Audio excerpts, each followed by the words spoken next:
আমার বন্ধুগণ, আল্লাহ রাব্বুল আলামিন তিনি তার বান্দাদেরকে শোনায়া দিচ্ছেন, শাহরু রমাদানাল্লাযী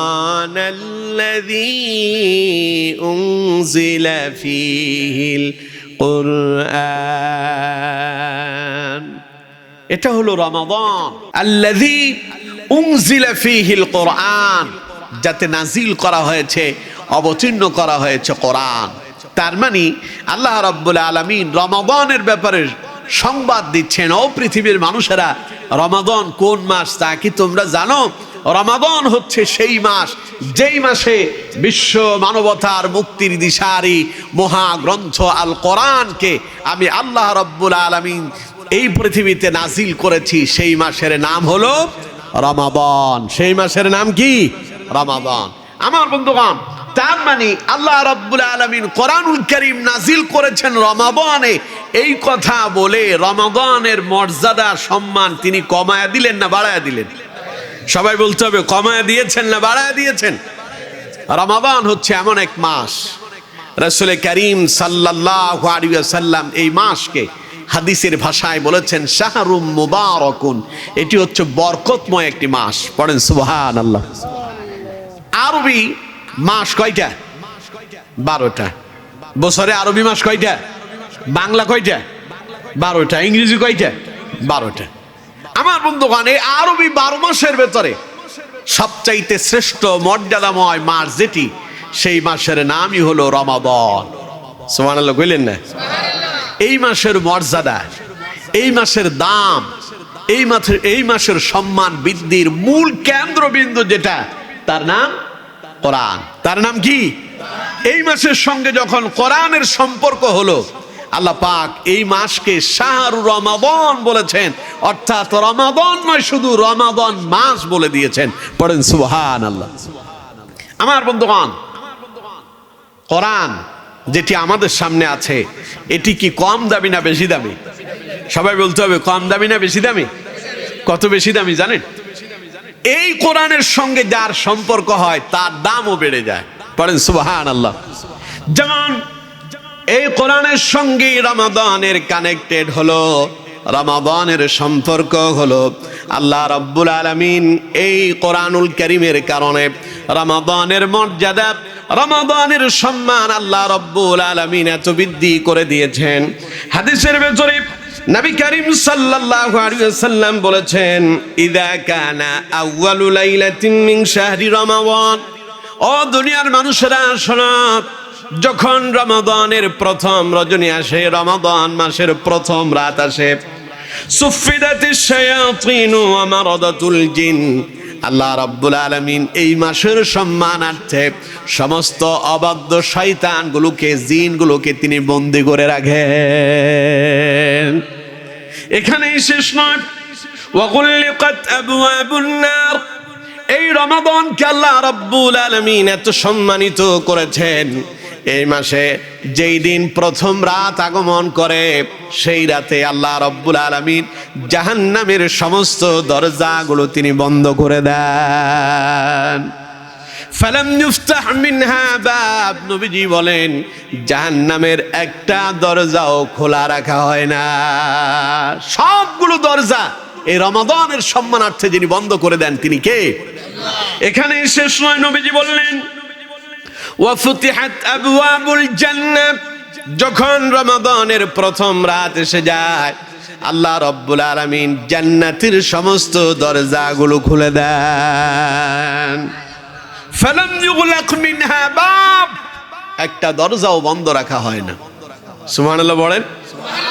অন্য এক বর্ণনা এসেছে, রাসূলুল্লাহ বলেছেন ওয়া ফুতিহাত আবওয়াবুস সামা, যখন রমাদানের চাঁদ উদিত হয়, রমাদানের প্রথম রজনী এসে যায়, আল্লাহ রাব্বুল আলামিন সঙ্গে সঙ্গে আসমানের সমস্ত রহমতের দরজাগুলো খুলে দেন। কোন মাসে? সবাই বলেন কোন মাসে? এবার বলেন তো দেখি, সেই মাসের সঙ্গে সম্পর্ক কিসের?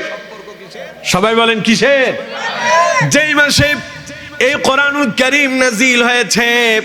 কোরআনুল কারীম নাজিল হওয়ার কারণে আল্লাহ রাব্বুল আলামিন রমাদানের মর্যাদা এত বাড়ায়া দিলেন, রমাদানের সম্মানার্থে আল্লাহ পাক জাহান্নামের দরজাগুলো বন্ধ করে দেন, জান্নাতের দরজাগুলো খুলে দেন, আসমানের রহমতের দরজাগুলো খুলে দেন। অবাধ্য জিন জাতি শয়তানেরা যারা মানুষদেরকে কুমন্ত্রণা দিয়া আল্লাহর ইবাদত থেকে দূরে সরায় রাখতে চায়, এই জাতীয় অবাধ্য শয়তানদেরকে আল্লাহ রব্বুল আলামিন কারাবন্দী করে রাখেন, যাতে করে আল্লাহর বান্দাদেরকে তারা এই মাসে কুমন্ত্রণা ওয়াসওয়াসা দিতে না পারে। আমার বন্ধুগণ, তাহলে কোরআনুল কারীম হলো এমন এক শ্রেষ্ঠ মর্যাদাময় কিতাব। এই কোরআনের সঙ্গে যখন রমাদানের সম্পর্ক হলো, আরবি 12 মাসের ভেতরে শ্রেষ্ঠ মাস হিসাবে আল্লাহর কাছে যে মাসটা গ্রহণযোগ্য গ্যারান্টেড হয়ে গেল, ওই মাসের নামই হলো রমাদান। দেখুন, কোরআনের সঙ্গে সম্পর্ক যার হয় তার দাম কত বাড়ে। এই কোরআন যার উপরে নাজিল হয়েছে তার নাম মুহাম্মাদুর রাসূলুল্লাহ সাল্লাল্লাহু আলাইহি ওয়াসাল্লাম। মুহাম্মাদুর রাসূলুল্লাহ সাল্লাল্লাহু আলাইহি ওয়াসাল্লাম তিনি হলেন সেই নবী, যেই নবী হলেন সব নবীদের নবী। সুবহানাল্লাহ বলেন না? সেই নবী মুহাম্মদ সাল্লাল্লাহু আলাইহি ওয়াসাল্লামের উপরে আল্লাহ রাব্বুল আলামিন এই কোরআনুল কারীম নাজিল করলেন। কোরআনুল কারীম নাজিল করার কারণে মুহাম্মদ সাল্লাল্লাহু আলাইহি সাল্লাম তিনি হয়ে গেলেন নবীদের ভেতরে শ্রেষ্ঠ নবী, তিনি হয়ে গেলেন নবীদের ভেতরে ইমামুল মুরসালিন, সাইয়্যিদুল মুরসালিন। আল্লাহ রাব্বুল আলামিন তারে বানালেন নবীদের নেতা, আল্লাহ পাক তারে বানালেন নবীদের ভেতরে সরদার। পড়েন সুবহানাল্লাহ। কোরআনুল কারীম যেই নবীর উপরে নাজিল হলো, সেই নবীর মর্যাদা সম্পর্কে আল্লাহ রাব্বুল আলামিন কোরআনুল কারীমের ভেতরে সুসংবাদ দিচ্ছেন।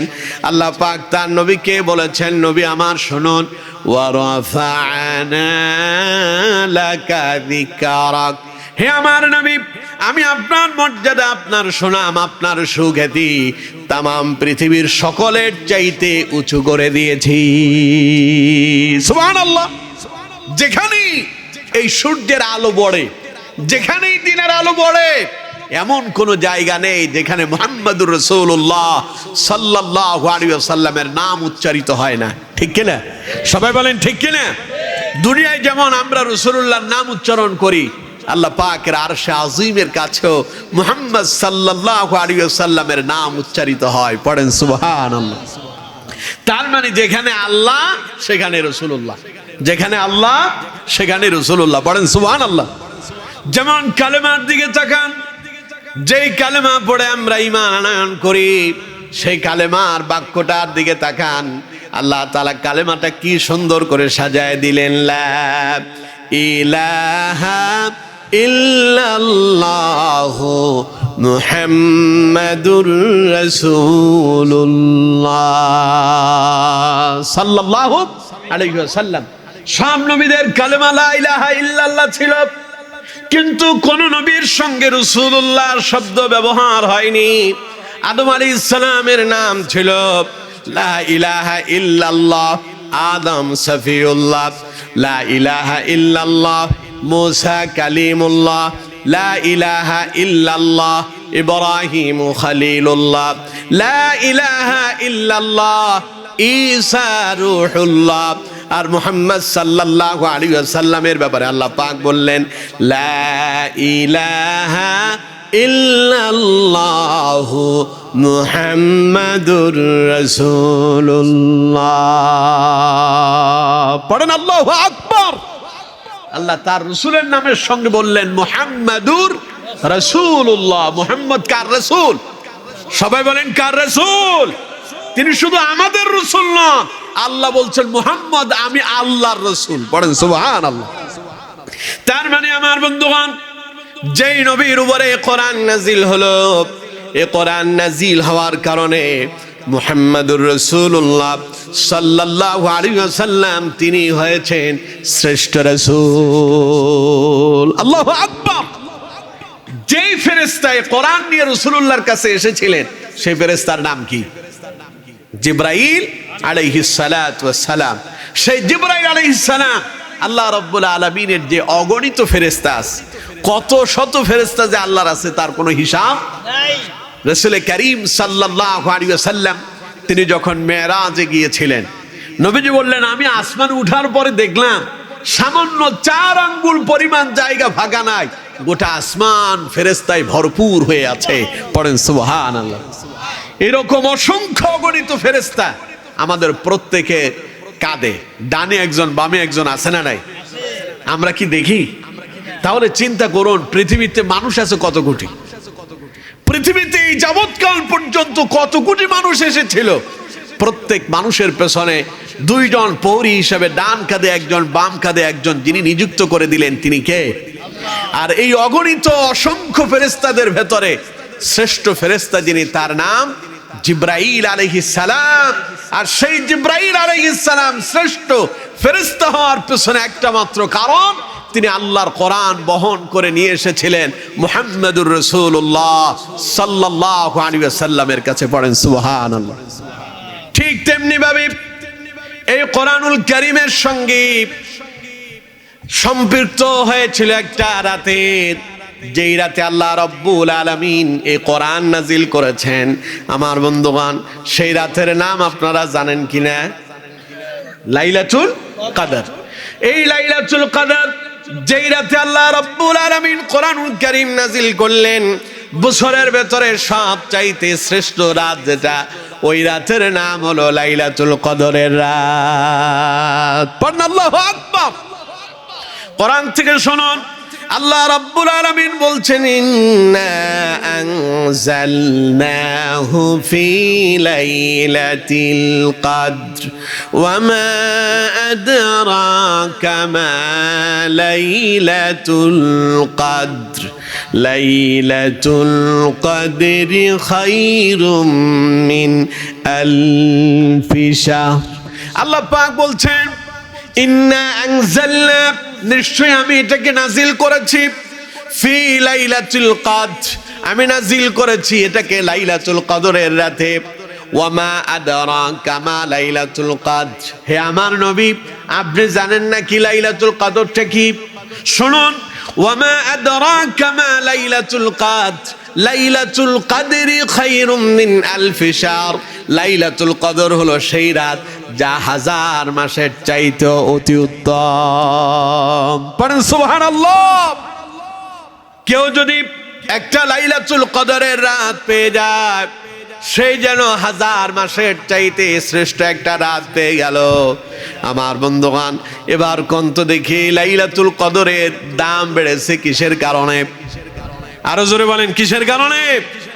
ঠিক তেমনি ভাবে যে কোরআনের সঙ্গে রমাদানের সম্পর্ক হওয়ার কারণে রমাদানের দাম বেড়ে গিয়েছে, যে কোরআনের সঙ্গে লাইলাতুল কদরের সম্পর্ক হওয়ার কারণে লাইলাতুল কদরের দাম বেড়েছে। যে কোরআনের সঙ্গে রাসূলুল্লাহর কানেক্টেড থাকার কারণে তিনি শ্রেষ্ঠ নবী হয়েছেন। যে কোরআনের সঙ্গে জিবরাইলের সম্পর্ক হওয়ার কারণে তিনি শ্রেষ্ঠ ফেরেশতা হয়েছেন। ঠিক তেমনি ভাবে আমি আপনি আমরাও যদি এই কোরআনের সঙ্গে যদি সম্পর্ক তৈরি করতে পারি, রাসূলুল্লাহ বলেন, তাহলে আমরা হয়ে যাব পৃথিবীর শ্রেষ্ঠ মানুষ। সুবহানাল্লাহ। হাদিস থেকে শুনুন, নবীজি বলছেন খায়রুকুম মান তাআল্লামাল কুরআনা ওয়া আল্লামা। পৃথিবীর ভেতরে সবচাইতে শ্রেষ্ঠ হলো সেই ব্যক্তি যে আল্লাহর কোরআন শিখে এবং আল্লাহর কোরআন অন্যকে শিখায় দেয়। সুবহানাল্লাহ। আচ্ছা, আমি আপনাদেরকে প্রশ্ন করি, আমাদের চোখে যারা কোরআন শিখে এবং যারা কোরআন শেখায় তারা কি শ্রেষ্ঠ বলে মনে হয়? না, আমাদের কাছে মনে হয় যিনি প্রধানমন্ত্রী তিনি সবচাইতে শ্রেষ্ঠ, অথবা যিনি রাষ্ট্রপতি তিনি মনে হয় সবচাইতে বড়। আসলে কিন্তু আল্লাহ রসুল সাল্লাল্লাহু আলাইহি ওয়াসাল্লাম বলছেন, না, প্রধানমন্ত্রী নয়, প্রধান বিচারপতি নয়, রাষ্ট্রপতি নয়, ডাক্তার নয়, ইঞ্জিনিয়ার নয়, লয়ার নয়, উকিল নয়, ব্যারিস্টার নয়, পৃথিবীর কোন দানববান ব্যক্তি নয়, বরঞ্চ যার কাছে আল্লাহর কোরআন আছে, রাসূলুল্লাহ বলেছেন আল্লাহর কাছে সেই শ্রেষ্ঠ বলে বিবেচিত হয়েছে। পড়েন সুবহানাল্লাহ। আমি আপনাদেরকে প্রশ্ন করি, হযরত বিলালের নাম আপনারা শুনছিলেন? হযরত বিলাল মানুষটা কি খুব সুন্দর ছিল? দেখছেন কেউ আপনারা? দেখেন নাই, শুনছেন ঠিক কিনা? হযরত বিলাল ছিলেন অত্যন্ত কালো মানুষ। কিন্তু আমার বন্ধুগণ, বেলালের কোনো বাড়ি গাড়ি ছিল না, কোনো সম্পদ ছিল না। হযরত বেলাল রাদিয়াল্লাহু তাআলা আনহু ছিলেন একজন হাবশী গোলাম, কালো কৃতদাস ছিলেন। কিন্তু আমার বন্ধুগণ, বেলালের সঙ্গে যখন কোরআনের সম্পর্ক হলো, বেলাল শুধু বেলালই হলেন না, হযরত বেলাল রাদিয়াল্লাহু তাআলা আনহু বলে আমাদের কাছে তিনি পছন্দনীয় এবং পরিচিতি লাভ করেছেন, ঠিক কিনা? আচ্ছা, আমরা বেলাল রাদিয়াল্লাহু তাআলা আনহুর নাম উচ্চারণ করার আগে কি বলেছিলাম? হযরত। কি বলেছি? হযরত। হযরত মানে কি? সম্মানিত।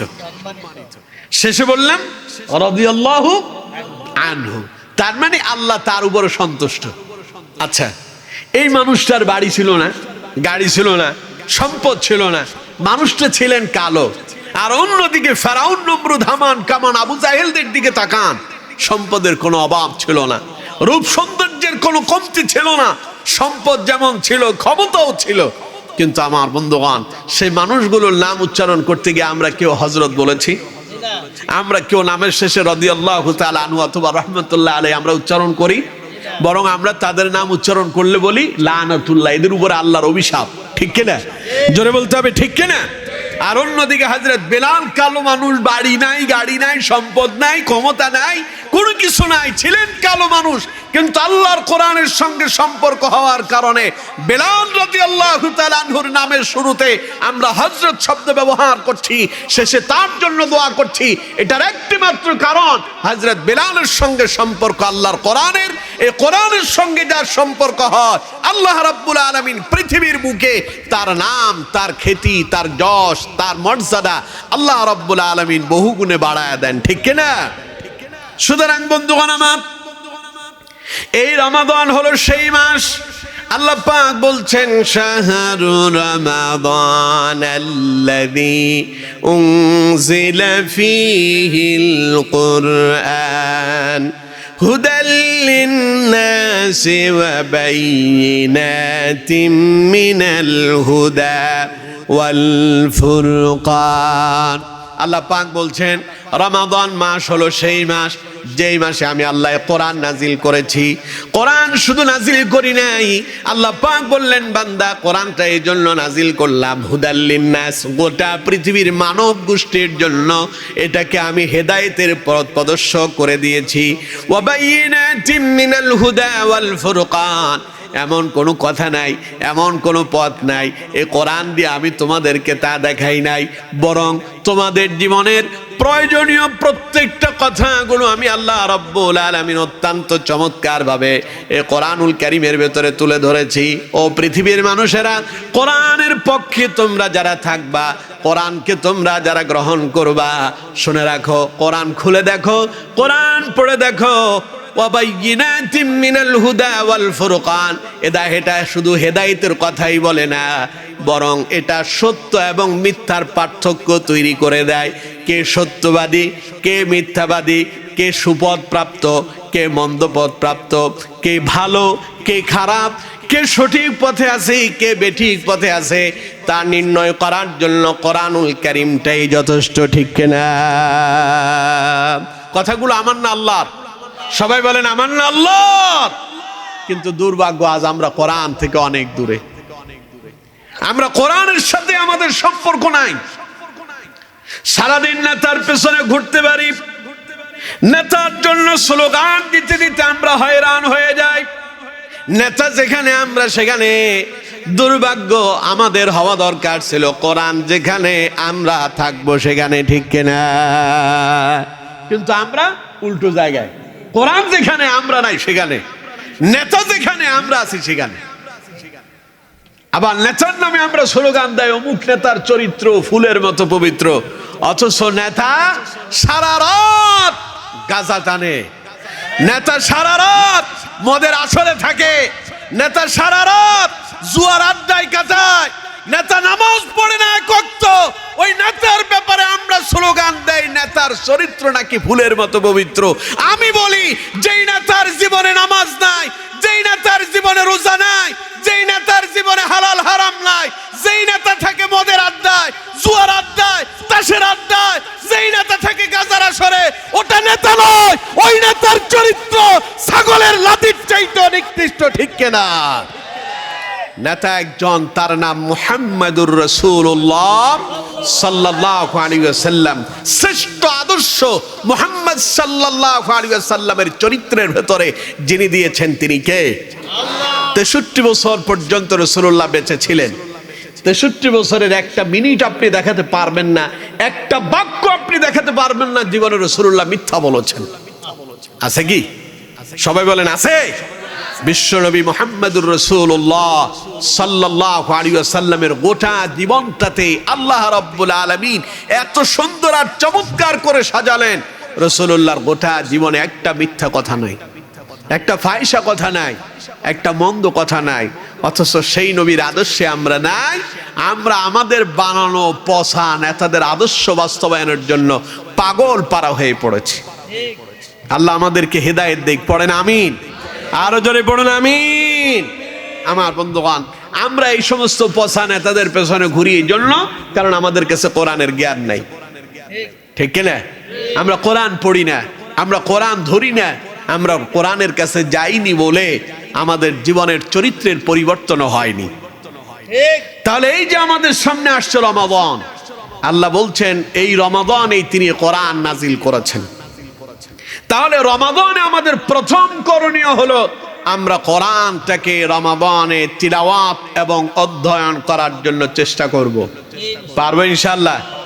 সবাই বলেন পারবো ইনশাআল্লাহ। আচ্ছা, এই কোরআন যে রাসূলুল্লাহর উপরে নাজিল হয়েছে, সে রাসূল কারীম সাল্লাল্লাহু আলাইহি ওয়াসাল্লাম রমাদানে তো কোরআন পড়েননি, নাকি পড়েননি? রাসূল কারীম সাল্লাল্লাহু আলাইহি ওয়াসাল্লাম রমাদানে শুধু কোরআনই পড়েননি। হাদিসের ভেতরে এসেছে রমাদানের প্রতি রাতেই রাসূলুল্লাহর কাছে নাজিল হতেন হযরত জিবরাইল আলাইহিস সালাম। জিবরাইল আলাইহিস সালাম রাসূলুল্লাহর কাছে আসতেন। প্রতি রাতেই রাসূলুল্লাহ হযরত জিবরাইলকে কোরআন তিলাওয়াত করে করে শোনাতেন। সুবহানাল্লাহ বলেন না তো? গোটা রমাদানে রাসূল কারীম সাল্লাল্লাহু আলাইহি ওয়াসাল্লাম তিনি জিবরাইলকে গোটা কোরআন একবার শোনাতেন। যেই বছর রাসূলুল্লাহর ওফাত হয়েছে, ইন্তেকাল হয়েছে, হযরত ফাতেমা রাদিয়াল্লাহু তাআলা আনহা তিনি বলেছেন রাসূলুল্লাহ সেই বছর হযরত জিবরাইলকে কোরআনুল কারীম 2 বার রমাদানে তিলাওয়াত করে শোনালেন। সুবহানাল্লাহ। কিন্তু আমরা এমন দুর্ভাগা হয়েছি, সারা বছর তো পড়ি না, রমাদানেও ধরি না। এরকম আছে না নাই?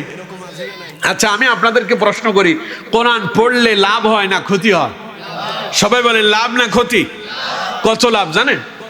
নবীজি বলেছেন মান ক্বারা হারফান মিন কিতাবিল্লাহি ফালাহু হাসানাতু ওয়াল হাসানাতু বিআশরি আমসালিহা লা আকুলু আলিফ লাম মিম হারফুন ওয়ালাকিন আলিফ হারফুন ওয়া লাম হারফুন ওয়া মিম হারফুন। পড়েন আল্লাহু আকবার। রাসূলুল্লাহ বলেছেন কেউ যদি আল্লাহর কোরআন থেকে একটি মাত্র হরফ তিলাওয়াত করে ফালাহু হাসানা, সঙ্গে সঙ্গে আল্লাহ পাক তারে একটা নেকি দান করেন। ওয়াল হাসানাতু বিআশরি আমসালিহা, ওই একটা নেকিকে আল্লাহ রাব্বুল আলামিন গ্রেট মার্ক দিয়া আল্লাহ রাব্বুল আলামিন ওই একটা নেকিকে এত পাওয়ারফুল করেন, একটা নেকি 10টা নেকিতে রূপান্তরিত হয়ে যায়। আপনারা বলবেন হুজুর এটা আবার কেমনে সম্ভব? এক নেকি কেমনে আবার 10 নেকি হয়? প্রশ্ন আছে না আপনাদের? কথা বলেন, এরকম প্রশ্ন থাকতে পারে না?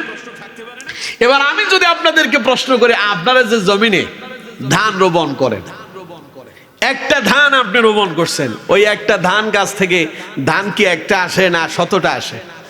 কে দেয়? সেই আল্লাহই একটা নেকিরে 10টা নেকি বানাতে পারে কি পারে না? এই ক্ষমতা আল্লাহর আছে না নয়? আপনি লাগালেন একটা কুমড়ার বিচি, একটা সিমের বিচি, আপনি লাগালেন একটা লাউর বিচি, কদুর বিচি আপনি রোপণ করলেন। আপনি একটা কদু লাগান নাই, আপনি একটা কুমড়াও লাগান নাই, আপনি একটা সিমও লাগান নাই, একটা বিচি রোপণ করেছেন। সেই একটা বিচি থেকে শত শত ফল যিনি দেন, বলেন তো দেখি তিনি কে?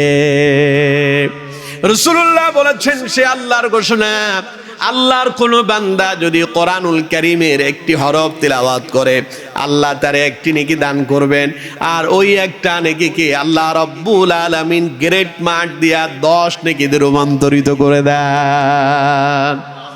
আর সেটা যদি রমাদানে হয় তাহলে এটা আরো 70 গুণ বেড়ে যায়। সুবহানাল্লাহ বলেন না তো?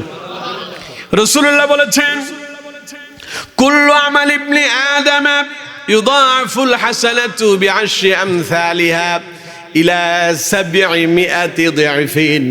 নবীজি বলেন রমাদানে আল্লাহ রাব্বুল আলামিন বান্দার এক একটা নেকিকে তিনি 10 গুণ থেকে 70 গুণ পর্যন্ত বৃদ্ধি করে দেন। নেকের কাম করবেন একটা, রমাদানে হবে 10টা। আবার যেটা আগে ছিল 10টা হতো একটা, সেটা রমাদানে হয়ে যাবে 70টা। পড়েন সুবহানাল্লাহ। তাহলে রমাদানের বাহিরে আপনি কোরআনুল কারীমের একটা হরফ তিলাওয়াত করলে কয় নেকি পেতেন? 10 নেকি। আল্লাহ দিতেন 1 নেকি, সেটা গ্রেট মার্ক দিয়া 10 নেকি হতো। এবার রমাদানে ওই 1 নেকি হবে 70 নেকি। এবার 70টারে আপনি যখন এখানে যখন গুণ করবেন 10 দিয়ে, তখন হয়ে যাবে 700 নেকি। সুবহানাল্লাহ কইলেন না? তার মানে আপনি কোরআনুল কারীমের একটা হরফ যদি রমাদানে তিলাওয়াত করেন আপনার আমলনামাতে আল্লাহ রাব্বুল আলামিন 700 নেকি পর্যন্ত দিয়ে দিবেন। পড়েন সুবহানাল্লাহ। কিন্তু দুর্ভাগ্য, আমরা সে কোরআন পড়ি না, আমরা সে কোরআন ধরি না, আমরা সে কোরআনের কাছে যাই না। রমাদান এলে পরে আমাদের দেশের ছেলেবেলেরা এবং মুরব্বীরাও এমন আছে, অনেক মানুষ আছে, আগে আমরা দেখেছি এবং আপনারা অনেকে দেখেছেন, জোহরের নামাজের পরে মসজিদের ভেতরে আমরা দেখতাম লোকজন কোরআনুল কারীম নিয়ে বসে যেত। হচ্ছে না এমন? রমাদানে আমরা দেখেছি সারাদিন রোজা পালন করতেছে, জোহরের নামাজের পরে সবাই মসজিদে একখান রিহাল নিয়ে কোরআন নিয়ে বসে আছে, সবাই তিলাওয়াত করছে যার যার মতো করে। কিন্তু এখন আমরা দেখি জোহরের নামাজের পরে হয় মসজিদে কেউ শুয়ে আছে অথবা কেউ মোবাইল টিভিতে ব্যস্ত আছে না নাই? আবার কেউ এমনও আছে রোজা পালন করে সময়টাকে টাইম পাস করার জন্য, নামাজের তো খবরই নাই, ক্যারাম বোর্ড খেলাতে ব্যস্ত, লুডু খেলাতে ব্যস্ত। লুডু আপনারা বুঝেন তো নাকি? লুডু খেলা, ক্যারাম বোর্ড খেলা, তারপরে আর কি আছে? হ্যাঁ, আর এখন তো মোবাইল আছে, এখন আর বাইরে যাওয়া লাগবে না, ফ্রি ফায়ার, পাবজি। হায় হায়, এগুলো আমাদের সন্তানদেরকে, আমাদের যুবকদের চরিত্র নষ্ট করে দিয়েছে। ঠিক কিনা? জোরে বলেন ঠিক কিনা? আহারে, সময় টাইম পাস করে মোবাইল টিপে, সিনেমা দেখে, গান বাজনা শোনে, খেলাধুলায় মগ্ন হয়ে সময় নষ্ট করে না। রমাদান গুরুত্বপূর্ণ মাস, কোরআন নাজিলের মাস। এই রমাদানে আসেন কোরআনের কাছে, জোহরের নামাজ পড়ে অবসর সময়টুকু নষ্ট না করে কোরআনুল কারীম নিয়ে বসে যান, কোরআনুল কারীম তিলাওয়াত শুরু করে দেন। যতক্ষণ কোরআন পড়বেন ততক্ষণ যিনি আপনার উপরে রহমত আর বরকত নাজিল করবেন, বলেন তো দেখি তিনি কে? কোরআন এমন এক কিতাব, এই কোরআন পড়বে যারা, এই কোরআন শুনবে যারা, যিনি পড়েন যিনি শোনেন দুইজন কেউই বঞ্চিত হয়ে যায় না। যিনি শোনেন তিনি যেমন প্রতি হরফে হরফে 10 নেকি করে পান, যিনি পড়েন তিনি যেমন প্রতি হরফে হরফে 10 নেকি করে পান, যিনি শোনেন তিনিও কম পান না, তারেও পরিপূর্ণ 10 নেকি দিয়ে দেওয়া হয়। কারণে আল্লাহ তাআলা বঞ্চিত করেন না, আল্লাহর কাছে কোনো বৈষম্য নাই। পড়েন সুবহানাল্লাহ।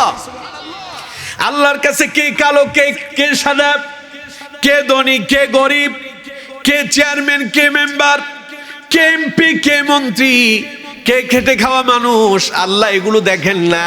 আল্লাহর কাছে তার সব বান্দারাই সমান। এই জন্য নামাজে যখন আমরা দাঁড়ায় যাই, কন্ত দেখি সেখানে আওয়ামী লীগ, বিএনপি, জামাত, জাসদ, বাসদ, হেফাজত, সলমনায় আহলে হাদিস, কোন দলের কোন দ্বিধাবোধ, কোন ধরনের কোন বাক বিতান্ডা, কোন ধরনের কোন হইচই থাকে নাকি? কোন ঠেলাঠেলি ধাক্কা ধাক্কি আছে নাকি? মসজিদে ঢুকলেন সব দলের লোকেরা, এমপি সাহেব, মন্ত্রী সাহেব, চেয়ারম্যান, মেম্বার, ধনী গরিব, সাদা কালো, কোনো ভেদাভেদ নাই, সব মানুষগুলো একই কাতারে দাঁড়ায় যায়। কেউ কারোরে ধাক্কা দিয়া বের করে দেওয়ার ক্ষমতা নাই, কেউ কারোরে ধাক্কা বের করতেও পারে না, পারবেও না। কারণ যখন নামাজে আমরা দাঁড়ায় যাই, আমরা হয়ে যাই আল্লাহর গোলাম, আর আল্লাহ হয়ে যান আমাদের রব, ঠিক কিনা? এই জন্য সেখানে আমরা কোনো ভেদাভেদ করতেই পারি না, কোনো ধরনের বৈষম্য সেখানে হয় না। আল্লাহ রাব্বুল আলামিন বলেন, আমার বান্দা, আমার কাছে কোনো বৈষম্য নাই। কে সাদা, কে কালো, কে ধনী, কে গরিব, কে চেয়ারম্যান, কে মেম্বার, কে এমপি, কে মন্ত্রী, আমি আল্লাহ রাব্বুল আলামিন এগুলো কিছুই দেখি না, বরং আমি দেখি আমার বান্দাদের অন্তর। আমার বান্দারা, তোমাদের যার অন্তর যত ভালো হবে, আমি আল্লাহর কাছে তুমি তত ভালো বলে বিবেচিত হয়ে যাবে। সুবহানাল্লাহ। এর জন্য আমাদের অন্তরকে পরিশুদ্ধ করতে হবে। আল্লাহর রাসূল বলেছেন, যিনি কোরআন পড়েন এবং যিনি কোরআন শোনেন, দুইজনই সমপরিমাণ সওয়াব পেয়ে যান। এর জন্য আমার বন্ধুগণ, কোরআনুল কারীম আমরা পড়লেও লাভ, শুনলেও, সবাই বলেন পড়লেও লাভ, শুনলেও। এবার আমি আপনাদেরকে প্রশ্ন করি, তাহলে রমাদানে কোরআন পড়বো তো? সবাই বলেন পড়বো তো? আচ্ছা, পড়বেন না কারা কারা? হাত তোলেন। না, হুশ তো দেখি ঠিকই আছে, হুশ আছে ঠিক নাকি? পড়েন আলহামদুলিল্লাহ। তাহলে রমাদানে কম করে হলেও আমরা প্রত্যেকে একবার কোরআনুল কারীম খতম করার জন্য চেষ্টা করব। পারবো তো ইনশাআল্লাহ? এক খতম করাটা কি বেশি কঠিন হবে? সবাই বলেন, বেশি কঠিন হবে? বেশি কঠিন হবে না, সহজ। একটা সময় আমরা, যেই দিন আমরা কোরআনুল কারীমের খতম শেষ করতাম রমাদানে তারাবিতে, 27 রাত, সেই রাতে আমরা দেখেছি এক একটা পরিবার থেকে 10-15টা কোরআনুল কারীমের খতম আসতো, আমরা দোয়া করতাম। কিন্তু এখন গোটা 27 রজনীতে দেখি একটাও খতমের দোয়ার জন্য কেউ আসে নাই। তার মানে বোঝা যায় আমরা কোরআন থেকে অনেক দূরে সরে গিয়েছি, ঠিক কিনা? জোরে বলতে হবে, ঠিক কিনা? আপনি উঠেছেন সাহারির সময়, উঠে গেলেন, সাহারি শেষ করে দেখলেন যে হাতে অনেক সময় আছে, সুন্নত পড়লেন, আজান হলো। আজানের সঙ্গে সঙ্গে তো আর ফজরের নামাজ হয় না, 10 মিনিট তো বিরতি থাকে নাকি? এই 10 মিনিটে আপনি 5 মিনিট সুন্নত পড়লেন, বাকি হাতে আছে আরো 5 মিনিট। সেই 5 মিনিটে আপনি কোরআনটা হাতে নেন, 5টা আয়াত পড়েন না। এই 5টা আয়াত পড়লে সওয়াব হবে না গুনাহ হবে? কিন্তু আমার দেশের যুবকেরা সেই সময়টাতে মোবাইলে সেটিং আর ডেটিং এ ঢুকে যায়। বান্ধবীর খবর নাই, বান্ধবী কেমন আছো, তুমি খাইছো নাকি? বান্ধবীও খবর নাই, বন্ধু তোমার কি খবর, তুমি খাইছো নাকি? রোজা তোমার কেমন কাটতেছে, এই জাতীয় আছে না নাই? আরে এগুলো করা যাবে? সবাই বলেন, এগুলো করা যাবে না। এই ফাঁকা সময়টা আমরা কোরআন তিলাওয়াতে কাটাবো, পারবো তো ইনশাআল্লাহ? আল্লাহ তাআলা আমাদের প্রত্যেককে কবুল করুন, পড়ুন আমিন। রাসূল কারীম সাল্লাল্লাহু আলাইহি ওয়াসাল্লাম বলেছেন, আফদালুল ইবাদাতি তিলাওয়াতুল কোরআন। রাসূলুল্লাহ বলেছেন, নফল ইবাদতের ভিতরে শ্রেষ্ঠ একটি ইবাদত হচ্ছে কোরআনুল কারীম তিলাওয়াত করা। এর জন্য আমরা রমাদানটাকে যেই কাজে বেশি অতিবাহিত করব, তা হলো রমাদানে আমরা কোরআনের সাথে সম্পর্ক গড়ব। পারবো তো ইনশাআল্লাহ? কোরআন তিলাওয়াত করব। আর যারা পারেন রমাদানে অন্তত একটা আয়াতের অর্থ সহ, প্রতিদিন একটা আয়াত অর্থ সহ পড়ার জন্য চেষ্টা করবেন। তাহলে কি হবে? আপনি আরবি যা পড়লেন অর্থটাও জানলেন, জানার পরে দেখবেন আপনি এই কোরআন থেকে নির্ণয় করতে পারবেন এটাকে যে আল্লাহ তাআলা ফুরকান বলেছেন, এটা যে সত্য এবং মিথ্যার পার্থক্যকারী, এটা যে কারা ভালো কারা মন্দ, এটা তা দেখায় দিবে। আপনার চোখে আঙ্গুল দিয়ে কোরআন বলবে কোনটা ঠিক আর কোনটা বেঠিক। এই জন্য রমাদানে কোরআনুল কারীম তো তিলাওয়াত করবেনই, পাশাপাশি অন্তত সারাদিনে একটা আয়াত হলেও অর্থ সহ তিলাওয়াতের জন্য চেষ্টা করবেন। পারবেন তো ইনশাআল্লাহ? আল্লাহ তাআলা আমাদেরকে কবুল করুন, পড়ুন আমিন। তাহলে রমাদানের 1 নম্বর করণীয় আমরা শুনলাম, রমাদানে আমরা কি করব? কোরআন তিলাওয়াত করব। রাসূলুল্লাহ বলেছেন, যারা কোরআন তিলাওয়াত করবে, এ কোরআন কিয়ামতের দিন তিলাওয়াতকারীর জন্য আল্লাহর কাছে সুপারিশ করবে। সুবহানাল্লাহ বলেন না? রাসূল কারীম সাল্লাল্লাহু আলাইহি ওয়াসাল্লাম বলছেন, কোরআন কিয়ামতের দিন আল্লাহ রাব্বুল আলামিনকে বলবে, আয় আল্লাহ তাআলা, তোমার এই বান্দা আমারে তিলাওয়াত করার জন্য রাতের ঘুমকে হারাম করেছে, তোমার বান্দা আমারে ভালোবেসেছে, সুতরাং আমি তার জন্য সুপারিশ করতেছি, তুমি তার গুনাহগুলো মাফ করে দাও। নবীজি বলেন আল্লাহ রাব্বুল আলামিন কোরআনুল কারীমের সুপারিশ আপনার জন্য কবুল করবেন, বলে আপনার পূর্বের গুনাহগুলো আল্লাহ পাক মাফ করে দেবেন। এজন্য কোরআনকে আমরা শত্রু বানাবো না বন্ধু বানাবো?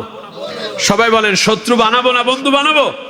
কোরআনের সঙ্গে আমরা সম্পর্ক তৈরি করব। কোরআন যেখানে আমরাও, কোরআন নাই যেখানে আমরা নাই। আচ্ছা, নামাজও কোরআন আছে না নাই? কোরআন ছাড়া নামাজ হবে? আচ্ছা, কেউ যদি নামাজের ভিতরে কোরআন তিলাওয়াত বাদ দিয়া সে মনে করেন বুখারী শরীফ থেকে তিলাওয়াত শুরু করলো, কোরআনের পরে শ্রেষ্ঠ কিতাব, কোরআনুল কারীমের পরে শ্রেষ্ঠ বিশুদ্ধ কিতাবের নাম বুখারী। এখন সেই বুখারী শরীফ দিয়ে যদি নামাজ পড়ায়, আপনারা কেউ পড়বেন? কেন পড়বেন না? কারণ এখানে কোরআন নাই। আমরা জানি কোরআন ছাড়া নামাজ নাই, কোরআন ছাড়া নামাজ নাই। যেখানে নামাজ সেখানে কোরআন। তো সুতরাং আমাদের জীবনীটা তো কোরআনের দরকার আছে না নাই? কোরআনবিহীন এই জীবন হয়ে যাবে অমূল্য। এই জীবনের কোনো মূল্য নাই যে জীবনে কোরআন নাই। আমার বন্ধুগণ, রাসূল করিম সাল্লাল্লাহু আলাইহি ওয়াসাল্লাম জীবনের শেষ ভাষণ, বিদায় হজের ভাষণ দিতে গিয়া শেষ বেলায় রাসূলুল্লাহ যখন আলোচনার ইতি টানতে গেলেন, তখন রাসূলুল্লাহ বললেন, ও আমার উম্মতেরা শোনো, এই পৃথিবীতে যত নবীরা এসেছেন সব নবীরা বিদায় নিয়েছেন। আমি তোমাদের মাঝে এসেছি, আমিও চিরকাল থাকবো না, একদিন আমিও চলে যাব। তবে শোনো আমার উম্মতেরা, আমি তোমাদের জন্য দুটো জিনিস রেখে যাচ্ছি। এই দুটো জিনিস যদি তোমরা শক্তভাবে, দৃঢ়ভাবে, মজবুতভাবে আঁকড়া ধরতে পারো, নবীজি বললেন, তোমরা কখনো পথভ্রষ্ট হবা না, পথহারা হবা না। রাসূলুল্লাহ বলছেন, তারাকতু ফীকুম আমরাইন লান তাদিল্লু মা তামাসসাকতুম বিহিমা কিতাবাল্লাহি ওয়া সুন্নাত রাসূলিহি। নবীজি বললেন, আমার উম্মতেরা, দুটো জিনিস রেখে যাচ্ছি, এগুলোকে দৃঢ়ভাবে, মজবুতভাবে, শক্ত করে আঁকড়া ধরো। জীবনে কখনো পথহারা হবে না, পথভ্রষ্ট হবে না, লাঞ্ছিত হবে না, বঞ্চিত হবে না। দুনিয়াও কল্যাণ পাবে, পরকালেও কল্যাণ পাবে। সেই দুটো জিনিসের একটির নাম হলো কিতাবুল্লাহ, একটা হলো আল্লাহর কোরআন, আর দ্বিতীয় নাম্বার হলো আমি রাসূলুল্লাহর সুন্নাতে রাসূলিল্লাহ, আমি রাসূলুল্লাহর জীবন আদর্শ। কোরআন এবং আমার জীবন আদর্শ, এই দুইটা যদি তোমাদের কারো জীবনের ভেতরে এসে যায়, রাসূলুল্লাহ বললেন কখনো পথভ্রষ্ট হবে না, পথহারা হবে না। কোরআন এবং আমি রাসূলুল্লাহর সুন্নাহ দুটো তোমাকে একসঙ্গে করে আল্লাহর জান্নাতের মেহমান বানায় ছাড়বে। তাহলে আমরা মানব রাসূলুল্লাহর সুন্নাহ আর আমরা অনুসরণ করব আল্লাহর কোরআন। পারবো তো ইনশাআল্লাহ? সবাই বলেন পারবো তো ইনশাআল্লাহ? আল্লাহ আমাদের প্রত্যেককে কবুল করুন, পড়ুন আমিন। তাহলে রমাদান হলো কোরআন নাজিলের মাস। এজন্য এই মাসে আমাদের প্রথম করণীয়, আমরা কোরআনের সাথে আমাদের সম্পর্ক তৈরি করব। পারবো তো ইনশাআল্লাহ? 2 নাম্বার আল্লাহ তাআলা বলছেন। দ্বিতীয় নাম্বার, আল্লাহ রাব্বুল আলামিন ঘোষণা দিলেন, ফামান শাহিদা মিনকুমুশ শাহরা ফালইয়াসুম। দুনিয়ার মানুষেরা, এই রমাদান যদি তোমরা পেয়ে যাও, এই মাস যদি তোমরা কেউ পেয়ে যাও, তাহলে তোমাদের দায়িত্ব হলো এই মাসে তোমরা রোজা পালন করবা।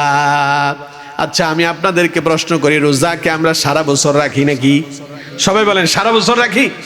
সারা বছর আমরা যদি রাখি সেটা নফল হবে, সেটা ফরজ হবে না। কিন্তু আমার বন্ধুগণ, আল্লাহ তাআলা তার বান্দাদের জন্য 12টি মাসের একটি মাস তিনি রোজা বান্দার জন্য ফরজ করলেন। আল্লাহ পাক বলছেন, ফামান শাহিদা মিনকুমুশ শাহরা ফালইয়াসুম।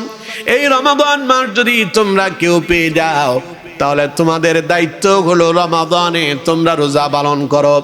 আমরা এবার আল্লাহরে প্রশ্ন করি, আল্লাহ, আমরা যদি রমাদানে তোমার রোজা পালন করি তাহলে আমাদের কি লাভ হবে? রাসূল করিম সাল্লাল্লাহু আলাইহি ওয়াসাল্লাম বলছেন, আল্লাহর কোন বান্দা যদি রোজা পালন করে, মান সামা রমাদানা ঈমানান ওয়া ইহতিসাবান গুফিরা লাহু মা তাকদ্দামা মিন যামবি। আল্লাহর কোন বান্দা যদি রমাদানে ঈমানি জজবা, ঈমানি চেতনা নিয়ে সওয়াবের আশায় যদি রোজা পালন করতে পারে, রাসূলুল্লাহ বলেছেন গুফিরা লাহু মা তাকদ্দামা মিন যামবি, আল্লাহ তার পূর্বের জীবনের সব গুনাহগুলোকে তিনি মাফ করে দেবেন। জীবনে গুনাহ করেন না এখানে এমন কেউ আছেন? সবাই বলেন আছেন? আমরা প্রত্যেকেই জীবনে গুনাহ করছি। আমি তো মনে করি আমি আপনাদের মাঝে সবচাইতে বেশি অপরাধ করেছি, সবচাইতে বেশি গুনাহ আমার মনে হয় আমার। আমরা কেউ গুনাহ থেকে মুক্ত নই। জীবনে আমরা সবাই অপরাধ করেছি, এমন এমন অপরাধ আমরা করেছি মানুষ যদি জানতো কোনো দিন আমাদেরকে সম্মান করতো না, সালাম দিত না। মানুষ যদি আমাদের অপরাধের কথা যদি জানতো, চেহারার দিকে তাকাতো না। মানুষ যদি আমাদের অপরাধের কথা জানতো, আমরাও লোক চক্ষুর অন্তরালে চলে যেতে হতো, মানুষের সামনে আমরা আমাদের মুখ দেখাতে পারতাম না। ঠিক কিনা? স্বামীর অপরাধের কথা যদি স্ত্রী জানতো, স্ত্রী তার স্বামীকে স্বামী বলে পরিচয় দিত না। স্ত্রীর অপরাধের কথা যদি স্বামী জেনে যেত, তাহলে স্বামী তার স্ত্রীকে স্ত্রী বলে গ্রহণ করত না। পিতার অপরাধের কথা, মায়ের অপরাধের কথা যদি সন্তান জানতো, আব্বা আম্মা এই দুইজনের অপরাধের কথা জানার কারণে মা বাবা বলে কোনোদিন ডাক দিত না। সন্তানের অপরাধের কথা যদি মা বাবা জানতো, সন্তান বলে পরিচয় দিত না। অথচ বলেন তো দেখি, আমরা জীবনে যত অপরাধ করেছি, যা আমাদের আব্বা জানে না, আমাদের আম্মা জানে না, আমাদের স্ত্রীরা জানে না, কিন্তু আল্লাহ রব্বুল আলামিনের জানা আছে না নাই? আল্লাহ হচ্ছেন অন্তর্যামী, তিনি আমাদের সব দেখছেন এবং তিনি আমাদের অন্তরেরও খবর রাখেন। সুবহানাল্লাহ কইলেন না? আমাদের জীবনে আমরা কে কোন অপরাধ করছি, সমস্ত অপরাধের কথা আল্লাহ রাব্বুল আলামিনের অন্তরে তিনি জানেন। তার ইলমের ভিতরে সব কিছুই, কোনো কিছুই অজানা নয়, সব তার ইলমের ভিতরে আছে।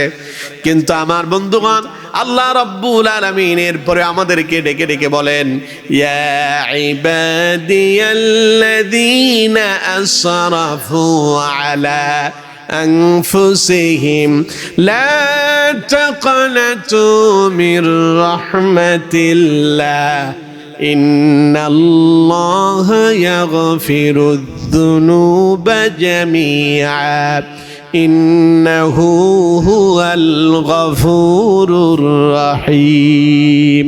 পড়েন আল্লাহু আকবার। আল্লাহ বলছেন, আমার বান্দারা, ইয়া ইবাদিয়াল্লাযীনা আসরাফু আলা আনফুসিহিম, তোমরা কি তোমাদের জীবনীতে অনেক বেশি অন্যায় করেছো, অনেক অপরাধ করে ফেলেছো নাকি, অনেক গুনাহ করছো নাকি? যখন গুনাহটারে গুনাহ হিসাবে চিনতে পারবে, বুঝতে পারবে, আমার বান্দা লা তাকনাতু মির রাহমাতিল্লাহ, আমার রহমত থেকে তোমরা নৈরাশ হয়ে যেও না, আমার কাছে আসো। ইন্নাল্লাহা ইয়াগফিরুদ যুনুবা জামিআ, আমি তোমাদের এমন রব, আমি তোমাদের এমন স্রষ্টা, আমি তোমাদের এমন মাবুদ, তোমাদের পূর্বের জীবনের সব গুনাহগুলো আমি আল্লাহ ক্ষমা করে দেব। আর গুনাহ থেকে মুক্তি লাভের শ্রেষ্ঠ মাধ্যম হলো রমাদান। শ্রেষ্ঠ মাধ্যমটা কি? সবাই বলেন, শ্রেষ্ঠ মাধ্যম কি? জীবনে যত গুনাহ করেছেন, রমাদানে আল্লাহ রাব্বুল আলামিন ক্ষমা করে দেওয়ার জন্য বসে আছেন। রোজা পালন করেন, আল্লাহ সব ক্ষমা করে দিবেন। সুবহানাল্লাহ। এই জন্য আমার রাসূল এবং সাহাবায়ে কেরাম রজব মাস আসলেই রমাদানের জন্য প্রস্তুতি গ্রহণ করতেন। রাসূলুল্লাহ একটা দোয়া করতেন, আল্লাহুম্মা বারিক লানা ফি রজব ওয়া শাবান ওয়া বাল্লিগনা রমাদান। আল্লাহ, তুমি আমাদেরকে রজব এবং শাবানের বরকত দান করো, আর রমাদান পর্যন্ত তুমি আমাদেরকে পৌঁছায় দাও। কারণ রমাদান হলো এমন মাস, যেই মাসে গুনাহ থেকে বান্দা মুক্ত হয়ে যায়। পড়েন সুবহানাল্লাহ। এবার রমাদানে যদি আপনি রোজা পালন করতে পারেন, রাসূলুল্লাহ বলেছেন, মান সামা রমাদানা ঈমানান ওয়া ইহতিসাবান গুফিরা লাহু মা তাকাদ্দামা মিন যামবি। আপনি যদি ঈমানি চেতনা নিয়ে, ঈমানি জজবা নিয়ে, সওয়াবের আশায় রোজা পালন করেন, আল্লাহ রাব্বুল আলামিন আপনার পূর্বের জীবনের সব গুনাহ মাফ করে দিবেন। পড়েন সুবহানাল্লাহ। আচ্ছা, এই কথা শুনে আপনারা কি অসন্তুষ্ট হয়েছেন? মন খারাপ করছেন? তো সুবহানাল্লাহ অল্প কয়জন বললেন, বাকিরা মনে হয় খুব অসন্তুষ্ট হয়েছেন।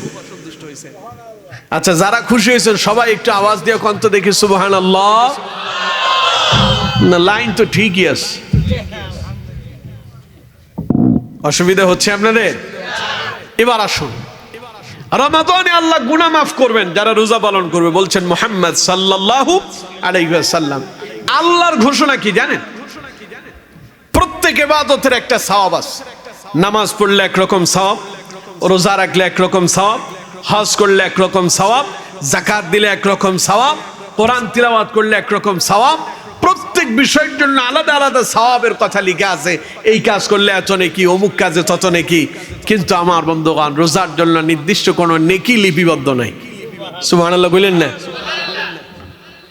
হাদিসের কুদসির ভেতরে এসেছে, রাসূলুল্লাহ বলেছেন, আল্লাহ রাব্বুল আলামিন বলছেন, ক্বাল আল্লাহু তাআলা আস-সাওমু লি ওয়া আনা আজজি বি। আল্লাহ পাক বলেন, রোজা হলো আমার জন্য, আর এর প্রতিদান আমি আল্লাহ রাব্বুল আলামিন আমার ইচ্ছে মতো আমি আমার বান্দারে দান করব। এর কোনো পরিসীমা নাই, এর কোনো বাধ্যবাধকতা নাই, এর কোনো নির্দিষ্ট নাই। কারণ রোজা যারা রাখে তারা কি দুনিয়ার কারোরে দেখাইতে পারে? আচ্ছা, আপনি রোজা আছেন, এটা কারোরে দেখাইতে পারবেন? রোজা থাকে না এমন মিথ্যাবাদীরাও রোজাদারের সঙ্গে রোজা আসি বলে ইফতারে বসে কি বসে না? বসে ঠিক, কিন্তু এগুলোর চেহারার ভিতরে শয়তানের মতো একটা আসর থাকে, চোর চোর ভাব থাকে, ঠিক কিনা? রোজাদার সারাদিন রোজা রাখছে, রোজা রাখার পরে সন্ধ্যাবেলায় যখন ইফতার নিয়ে বসে, মনে হয় যে জম্মের মতো খাবে। বুট, ছোলা, আর কি ছোলা, বেগুনি, আলুর চপ, তারপরে পেঁয়াজু, এরপরে খুরমা, খেজুর, পাশাপাশি আরো অনেকগুলো আইটেম, শরবত নিয়ে বসছে। মনে হয় যে আজকে এক জগ খাবে, কারণ গলাটা শুকায় আছে। সারাদিন রোজা রেখে তিনি ক্লান্ত, পরিশ্রান্ত, ক্ষুধার্ত, তৃষ্ণার্ত, পিপাসিত বসে আছেন, অনেক খাবেন। সারাদিন রোজা পালন করল। রোজা পালন করার পরে ইফতারির সামনে নিয়ে যখন বসে আছেন, সময় আসতেছে, আল্লাহর বান্দা ইফতারির সামনে নিয়ে হাত দিয়ে নাড়াচাড়া করে, কিন্তু মুখে দেয় না, ঠিক কিনা? রাসূলুল্লাহ বলেছেন, লিস-সাওমি ফারহাতানি, ফারহাতুন ইনদা ফিতরিহি ওয়া ফারহাতুন ইনদা লিকাই রাব্বি। রোজাদারের জন্য আনন্দের সময় হলো দুইটা। একটা হলো যখন সে ইফতার নিয়ে সামনে বসে থাকে, তখন তার ভিতরে দারুণ আনন্দ কাজ করে। সারাদিন রোজা রেখেছি, এখনো আল্লাহর পক্ষ থেকে অনুমতি হয়নি, এখনো মসজিদে মুয়াজ্জিন আল্লাহু আকবারের ধ্বনি তুলেনি, এখনো পর্যন্ত আজানের আওয়াজ শোনা যায়নি। তাই ততক্ষণ পর্যন্ত, আসরের পর থেকে মাগরিবের পূর্ব সময় পর্যন্ত আল্লাহর বান্দা ইফতারি তৈরিতে ব্যস্ত থাকে। কিন্তু আমার বন্ধুগণ মুখে দিয়া দেখে না খাবারটা কেমন হয়েছে, বরং অপেক্ষায় থাকে আমার আল্লাহর অর্ডার হবে, তখনই আমি বিসমিল্লাহ বলে খাওয়া শুরু করে দেব, ঠিক কিনা? এই যে আমার বন্ধুগণ, সামনে যতক্ষণ পর্যন্ত আমরা ইফতারি নিয়ে বসে থাকি, ততক্ষণ পর্যন্ত অন্তরের ভিতরে মজা আছে না নাই? আরো জোরে বলেন, আছে না নাই?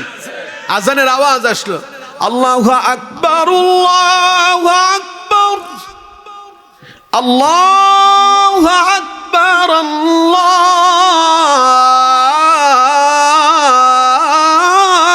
আকবার। আজানের আওয়াজ এসেছে, মুয়াজ্জিন ডাক দিয়েছে, আল্লাহ সবচেয়ে বড়। এই শব্দ শোনার সঙ্গে সঙ্গে খেজুরটা হাতে নিয়ে বিসমিল্লাহ বলে মুখের ভেতরে ঢুকাইয়া দিলাম। সামনে শরবতের গ্লাস, বিসমিল্লাহ বলে একটু পান করলাম। সারাদিনের তৃষ্ণা, সারাদিনের খিদা, সারাদিনের ক্লান্তি এক মুহূর্তের ভেতরে যিনি দূর করে দেন তিনি কে? আল্লাহ। আচ্ছা, ইফতারি সামনে নিয়ে কয়েক বাটি খেয়েছেন, কয়েক প্লেট খেয়েছেন, এরকম কেউ আছেন? যারা রোজাদার, রোজা রাখার পরে সামান্য একটা খেজুর যখন খেলো, এরপরে কিছু পানি অথবা শরবত পান করার সঙ্গে সঙ্গে তার খিদা যিনি দূর করে দেন, বলেন তো দেখি তিনি কে? স্বল্প পরিমাণে খায়, বেশি খাইতে পারে না।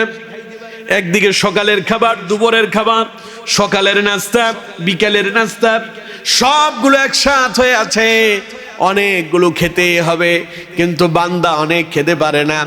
অল্পতে আল্লাহ রাব্বুল আলামিন তার খিদা নিবারণ করে দেন, কারণ সে অপেক্ষায় থাকে একটু পরে এশারের আজান হবে, আবার তারে মসজিদে যেতে হবে, নামাজ আদায় করতেই হবে, তারাবি আদায় করতে হবে। এই জন্য তার ভেতরে চাহিদা কম থাকে। কিন্তু যারা রোজা পালন করে না, দেখবেন ও যত খায় তার খিদাই মিটে না, ঠিক কিনা? রোজাদার আর বেরোজদার, যে রোজা রেখেছে এবং যে রোজা রাখে নাই, তার চেনার সহজ উপায় এটা, ঠিক কিনা? জোরে বলেন ঠিক কিনা? আরে রোজা এমন একটা জিনিস যা কারোরে দেখানো। নামাজ আপনি দেখাইতে পারবেন, অনেকে আছে নামাজ পড়ে লোক দেখানোর জন্য। আল্লাহ নিজেই বলেছেন, আল্লাযীনা হুম আন সালাতিহিম সাহুন আল্লাযীনা হুম ইউরাউনা ওয়া ইয়ামনাউনাল মাউন। আল্লাহ তাআলা বলছেন, দুর্ভাগ্য তাদের যারা নামাজে হয় উদাসীন, দুর্ভাগ্য তাদের যারা নামাজ লোক দেখানোর জন্য আদায় করে, তাদের নামাজ তাদের কোনো কাজে আসে না।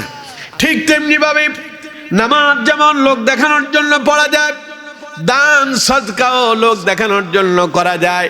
লোকে আমারে দানবীর বলবে, এই জন্য লোকেরা অনেকে আছে এমন দান করে, অনেকে আছে হজ করে, লোকে তারে হাজী সাহেব বলবে, এই জন্য তিনি হজ করতেছেন।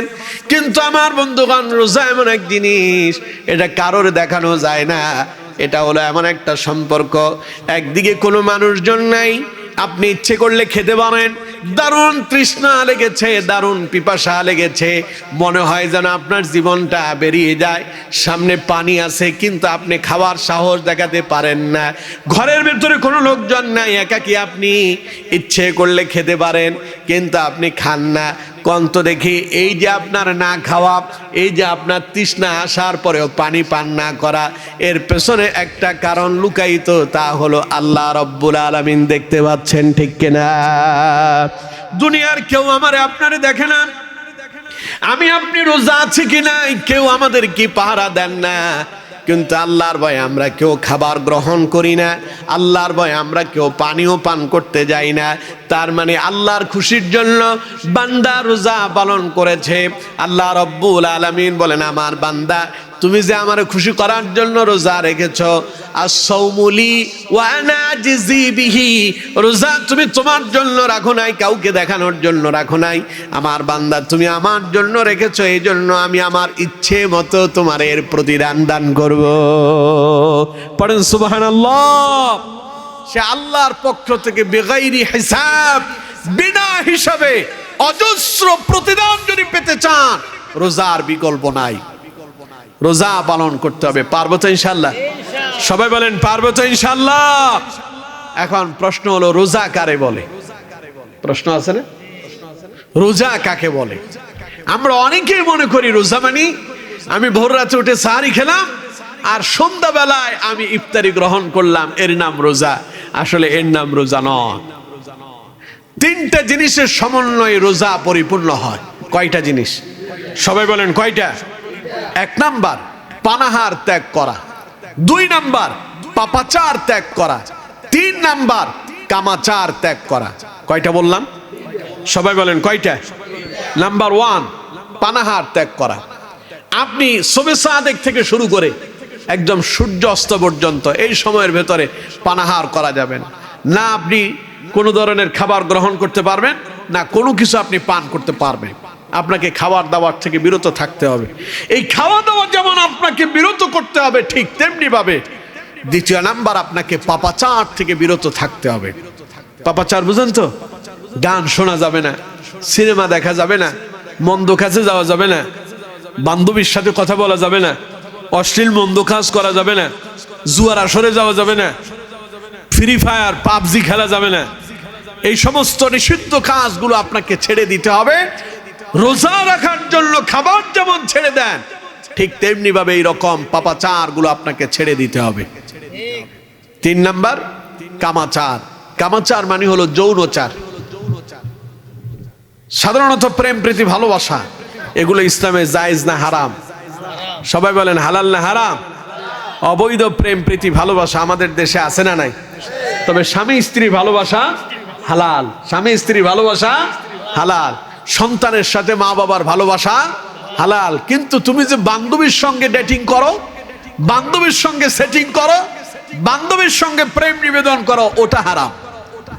ওটা কি? সবাই বলেন ওটা কি? আচ্ছা, যেই জিনিসটা হারাম, এই জিনিসটা রমাদানে কি শুধু হারাম থাকে না ডাবল হারাম? রমাদানে খাবার দিনের বেলা গ্রহণ করা যেমন হারাম, রমাদানে যেইভাবে পাপাচার থেকে বিরত থাকা যেমন আপনার জন্য দায়িত্ব এবং কর্তব্য, পাপাচার করা যেমন হারাম, নিজের বৈধ স্ত্রী 5 লক্ষ টাকা 10 লক্ষ টাকা দেন মোহর দিয়ে যারে আপনি আপনার বাড়িতে নিয়ে আসছেন, সবাই জানে এটা আপনার স্ত্রী, রোজা অবস্থায় সেই স্ত্রীর সঙ্গে সহবাসে দিনের বেলায় লিপ্ত হওয়া হারাম। কথা বুঝতেছেন? রাসূল করিম সাল্লাল্লাহু আলাইহি ওয়াসাল্লাম বলছেন, রোজা অবস্থায় স্বামী এবং স্ত্রী মেলামেশা করতে পারবে না, সহবাস করতে পারবে না। যদি কেউ করে, কাফারা কি জানেন? একটানা একসাথে 60টা রোজা রাখতে হবে। কয়টা? আপনি রোজা ভঙ্গ করলেন একটা স্ত্রী সহবাস করে, এটার জন্য কাজা আপনাকে একটা তো রাখতে হবে, কাফারা এক্সট্রা আরো 60টা। ওই একটা কাজা পাশাপাশি 60টা কাফারা মিলায়া হলো 61টা। এক লাগাতারে মাঝখানে গ্যাপ দিবেন তা হবে না, একটানা রাখতে হবে। আল্লাহ বলছেন ইউরিদুল্লাহু বিকুমুল ইউসরা ওয়ালা ইউরিদু বিকুমুল উসর। আমি তোমাদের জন্য আমার বিধানকে সহজ করেছি, কঠিন করি নাই। একটা রোজা পালন করো, 60টা রাখা লাগবে না, কিন্তু তুমি যদি আমার কথা লঙ্ঘন করো, একটার জন্য 60টা তোমারে পালন করা লাগবে। কথা বুঝতে পারতেছেন? তাইলে যে স্ত্রী আপনি মোহরানা দিয়ে আপনার বাড়িতে নিয়ে আসছেন, রোজা অবস্থায় সেই স্ত্রীর সঙ্গেও সহবাসে লিপ্ত হওয়া যাবে না। তবে হ্যাঁ, রাতের বেলায় আপনার জন্য আপনার স্ত্রী আবার বৈধ। সুবহানাল্লাহ কইলেন না? রোজা অবস্থায় দিনের বেলায় স্ত্রী সহবাস হারাম, কিন্তু রাত্রি বেলায় আবার আল্লাহ রাব্বুল আলামিন আপনার স্ত্রীকে আপনার জন্য বৈধ করে দিয়েছেন। পড়েন সুবহানাল্লাহ। কোরআন থেকে শুনুন, আল্লাহ রাব্বুল আলামিন বলছেন, أحل لكم ليلة الصيام الرفث إلى نسائكم هن لباس لكم وأنتم لباس لهن। আল্লাহ রাব্বুল আলামিন বলেন, ও দুনিয়ার মানুষেরা, তোমাদের স্ত্রীরা রোজার রাতে তোমাদের জন্য বৈধ, তোমরা তাদের সঙ্গে সহবাস করতে পারো, কারণ তুমি তোমার স্ত্রীর জন্য পোশাক, তোমার স্ত্রী তোমার জন্য পোশাক। সুতরাং রাত্রিবেলা আমি তোমাদের জন্য তোমাদের স্ত্রীকে বৈধ করে দিলাম। সুবহানাল্লাহ। তাহলে দিনের বেলায় রোজা কবুল হওয়ার জন্য, পরিপূর্ণ আদায় হওয়ার জন্য যেমনি ভাবে পানাহার ত্যাগ করতে হবে, তেমনি ভাবে পাপাচারও ছাড়তে হবে, পাশাপাশি কামাচার যৌনচার থেকেও বিরত থাকতে হবে, তাহলেই রোজা আদায় হবে। এই গেল কয়টা? না, 3টা তো বললাম এইগুলোর কথা, কিন্তু রমজানে করণীয় মাত্র 2টা বললাম। এক কোরআন তিলাওয়াত, 2 নাম্বার রোজা। এবার 3 নাম্বার আসুন, দিনে রোজা পালন করলেন, রাতে আমাদের জন্য স্পেশাল কোনো কাজ আছে না নাই? আছে। রাতে তারাবি, রাতে কি? তারাবি, কিয়ামুল লাইল। রাসূলুল্লাহ বলেছেন, মান সামা রমাদানা من قام رمضان إيمانا واحتسابا غفر له ما تقدم من ذنبه। রাসূলুল্লাহ বলেছেন, যে ব্যক্তি রমাদানের রাতে কিয়ামুল লাইল আদায় করবে, তারাবি আদায় করবে, তাহাজ্জুদ আদায় করবে, আল্লাহ রাব্বুল আলামিন তার পূর্বের জীবনের সব গুনাহগুলো মাফ করে দেবেন। ইমানি জজবা, ইমানি চেতনা নিয়া, সওয়াবের আশা নিয়ে যদি রাত্রিবেলায় তারাবি আদায় করেন, আপনার পূর্বের গুনাহ যিনি মাফ করবেন তিনি কে? আল্লাহ। এর জন্য তারাবি আদায় করার দরকার আছে না নাই? আর আমাদের দেশের তারাবির অবস্থা তো মারাত্মক অপরাধ, মারাত্মক অবস্থা। 4 রাকাত আর 8 রাকাত, ওইটা তো 4 রাকাত আর 8 রাকাতের মতো হইলে হইতো, সেখানেও নাই। পাবজি, হ্যাঁ 5G স্টাইলে, 5G স্টাইলে চলে। কি তাড়াহুড়ো!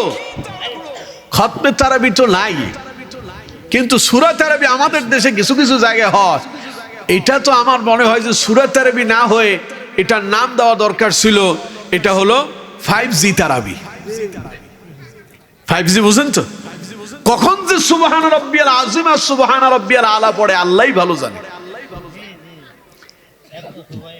একটা দেখলাম ফেসবুকে, ইমাম সাহেব আল্লাহু আকবার বলে সূরা ফাতিহা শেষ করে রুকু দিয়া সেজদা দিয়ে উঠে গেছে, এখনো পেছনের মুসল্লিরা রুকুতেই যাইতে পারে নাই।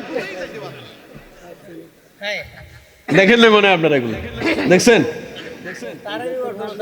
তাই চিন্তা করেন, এর নাম কি তারাবি হলো?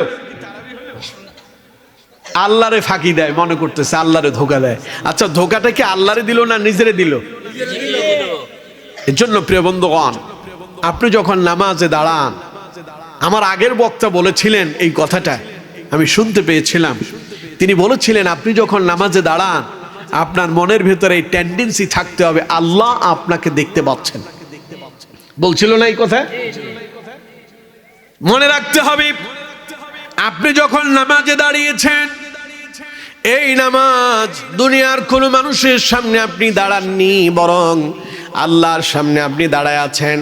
আপনি একজন চেয়ারম্যানের সামনে যখন দাঁড়ান, এলাকার মেম্বারের সামনে যখন দাঁড়ান, কোন মাতাব্বার সালিশদারের সামনে যখন দাঁড়ান, কত বিনয়ের সঙ্গে দাঁড়ায়। হাতাগুলো গোটায় রাখে নাকি? হ্যাঁ, জামার হাতা গোটায় রাখে, জামার হাতাটা ছেড়ে দেয়, বিনয়ের সঙ্গে হাতগুলো নিচে রেখে এমন ভাবে দাঁড়ায় যে তার মতো ভালো মানুষ আর কেউ নাই। কিন্তু আমার বন্ধুগণ, কন্ত দেখি চেয়ারম্যান বড় না আল্লাহ বড়, মেম্বার বড় না আল্লাহ বড়, এমপি বড় না আল্লাহ বড়, মন্ত্রী বড় না আল্লাহ বড়? আল্লাহর চাইতে বড় আর কেউ আছে নাকি? আল্লাহর চাইতে বড় আর কেউ নাই।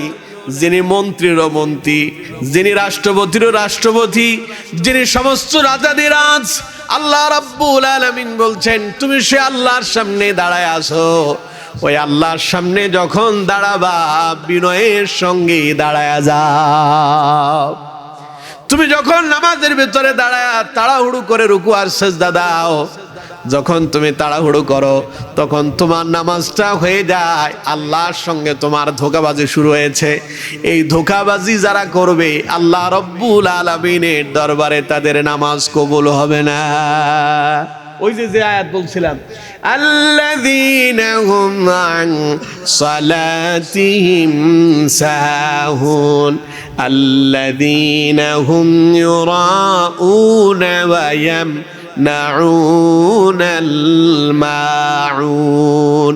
যারা উদাসীন ভাবে নামাজ আদায় করে, লোক দেখানোর জন্য নামাজ আদায় করে, যারা নামাজের ভেতরে তাড়াহুড়ো করে, তাদের এই নামাজ আল্লাহর দরবারে মঞ্জুর হবে না।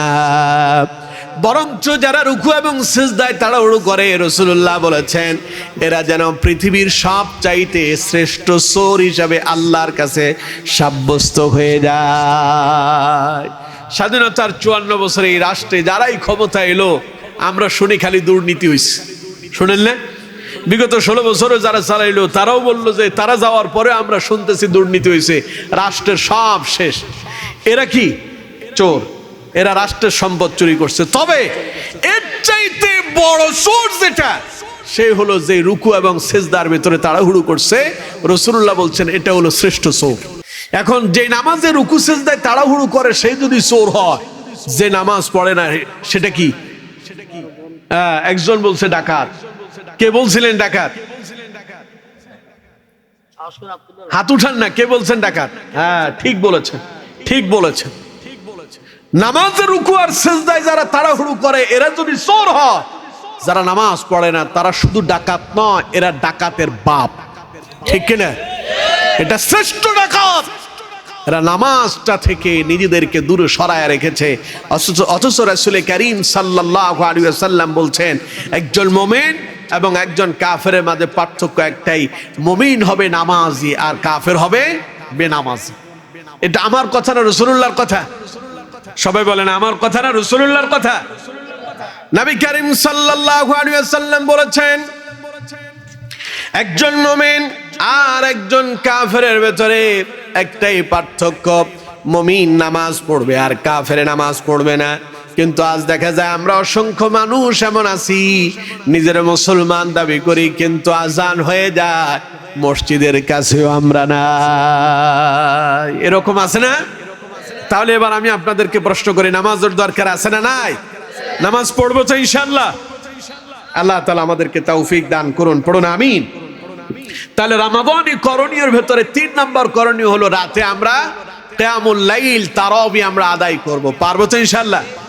সেই তারাবি আদায় করতে গিয়ে আমরা এটাকে নিয়ে তাড়াহুড়ো করব না। এটাকে আমরা যদি বিনয়ের সঙ্গে ইমানি জজবার চেতনা নিয়ে যদি আদায় করি, রাসূলুল্লাহ বলেছেন, মান কামা রমাদানা ঈমানান ওয়া ইহতিসাবান গুফিরা লাহু মা তাকদ্দামা মিন যামবি।